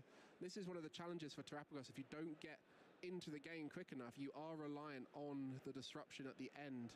And especially that mid-game, we saw Kaya struggling due to the lack of Hoot Hoot available to set up a stable board. And so consequently here is relying on disruption to find a way back into the game. Benching Pokemon that you don't want to see seems reasonable. Iono, and let's just hope for the best. Yeah, this is, as you already mentioned, potentially 5 cards being seen by Sergey on their turn. There's just the one from the Iono now. It's the Professor Stardust Vitality. Not quite yet, but it can just kind of maneuver Sergey into a position of so many good cards. That means they're just going to see so many more on their turn. But of course, outs as well. Kaya doesn't know that. She has to play to all of her outs there, as it is just the Pidgeot EX Blustery Wind, 120 damage, or 100 damage with the double turbo energy to knock out the Roaring Moon EX. So here's on Sergey, top deck. Here we go. Squawkabilly, not very useful, but there is a Professor Stardust Vitality in hand. Not only will that put energy in play, but more draw will be seen. Energy onto the Roaring Moon EX. Just needs to find 1 more energy or a Dark Patch, and that's it. The Dark Patch is on. Sergey takes down Kaya in round 5 and continues his unbeaten streak. What an impressive showcasing of the deck there by Sergey. Taking down a former world champion in Kaya is no mean ancient box deck that Daniela will be piloting, and currently is at that 5-0 record as well. So a very intriguing matchup we've got here. You know what? That makes 8 different decks on stream today, Alex. I think that might be close to a record. That's crazy. Yeah, we're doing our best to showcase, as we do get to see our players now placing their prizes. We get to see that Toad Screw in the prizes, as well as that Radiant Alakazam. That's great task there on Daniela's side. Again, I feel like there's a few different pieces of the puzzle, as both of our players are set up now, and I'm shortly about to kick off our Swiss round 6. But really exciting times. This is the start of the first win-and-ins of 6 records. We'll make it through. Start with the Toad School. What must Danielle be thinking? Here we go. So it's just, how much HP does that Toad School have? It's only 60, you know. Only 60 HP. So it's a very relevant number when we're thinking about how Dragapult interacts with this. Yep, so we do see Daniela just kicking things off here. Does have that Pokestop in play at the moment, just getting a chance to finally check what's in those prizes. When you're at this sort of stage of the game, you're thinking about maybe how far can I keep stretching and pushing myself through into phase 2, but also to that upper echelons of the very, very top tables, as it is that Radiant Greninja. Yep, just putting in hand, showcasing the exact the usual rites, passages of play, but it's going to the bench. Gonna start seeing some cards with that concealed cards ability. Yeah, Greninja flinging some energy around, popping 1 into the discard pile in order to draw 2 cards. We're gonna start just slowly getting all of those engines online, but starting with the Fluttermane in the active was such a nice move. It was such a brilliant card to kind of begin the style of lock this deck wants to achieve, with preventing your opponent from, well, playing. Yeah, I wonder if Daniela knows what he'll be up against in Mad's list. And it's just the Toad School, as it is just a pass over for the time being. Fluttermane being able to try and slow down Mad's deck at the moment, but I'm sure we're about to highlight to Daniela just what is in this list. It's just with Maz here. A few different options, does have the Buddy Buddy Puff in there. Got plenty of energy in hand. We'll look to start trying to build up the board state where possible. Does choose the Pokestop first. Lightning Energy Dragapult. Oh no, Alex, I didn't like that. That was one of each thing you don't want to see. And there you go. If you didn't know what you're up against, now you kind of do. A Lightning Energy and a Dragapult deck? Yeah, okay, that's starting to opening a lot of things. That really is the writing on the wall, isn't it? It's like, oh, wait a minute, I think I know now. Yep. But hopefully it won't be too late for Daniel to be able to make a relevant adjustment to his play style. But with ancient box style decks, that's sometimes quite easy to pivot, thankfully. Your kind of whole jam is getting ancient cards in the discard pile. Mads, yeah, nice and easy going on in there. Looking for those Iron Thorns, wanting to get those abilities shut down nice and early. Probably, again, doesn't quite know what style of deck they're up against, when actually, you know, the Iron Thorns itself isn't turning off too many abilities in this instance. No, yeah, correct in saying that, because it's only affecting other rule box Pokemon's abilities. So it's just that Radiant Greninja currently on the field that it will be slowing down if it does get in the active spot, but the Fluttermane is also counteracting that. I know, so wait a minute. What's actually happening here, but it looks like with that Fluttermane in the active spot, Daniela will actually have access to that Radiant Greninja for a little bit longer. Which is thankful.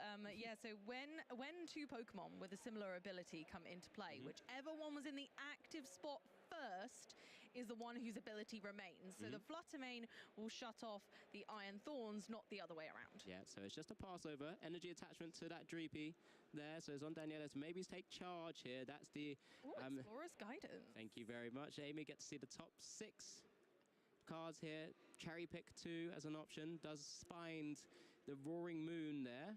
And the Professor Zada's Vitality. Does have Secret Box in hand, so that's their choice of a spec in this list, Amy. Just being able to kind of cherry pick the right pieces, start discarding a load of cards as well, and just kind of ramping up that damage. Oh, you're so right. I love Secret Box for that. I never even thought about that utilization of being able to say, well, actually, I need some more ancient cards in the discard pile. Guess I'll get rid of these 3, because you must discard 3 when using Ancient Box, and then I can get 3 cards 4 cards I do want. As we do see another one hit the discard as well from the Pokestop. Does get the Earthen Vessel into hand. Right now, can take a bit of a slower game approach, it feels like, because hasn't obviously quite seen the exact list of Mads so far. You know, it's one of those Dragapult lists or Dragapult Iron Thorns lists, which I don't believe really plays a rare candy, right? You're just kind of drawing cards with Recon Directive, trying to use Iron Thorns to slow the game down, maybe charge up some of your attackers. So Daniela just taking his own time at the moment, not having to really burst into any sort of key attackers, just to pass over. Just passing over. Back to Mads playing this Dragapult build.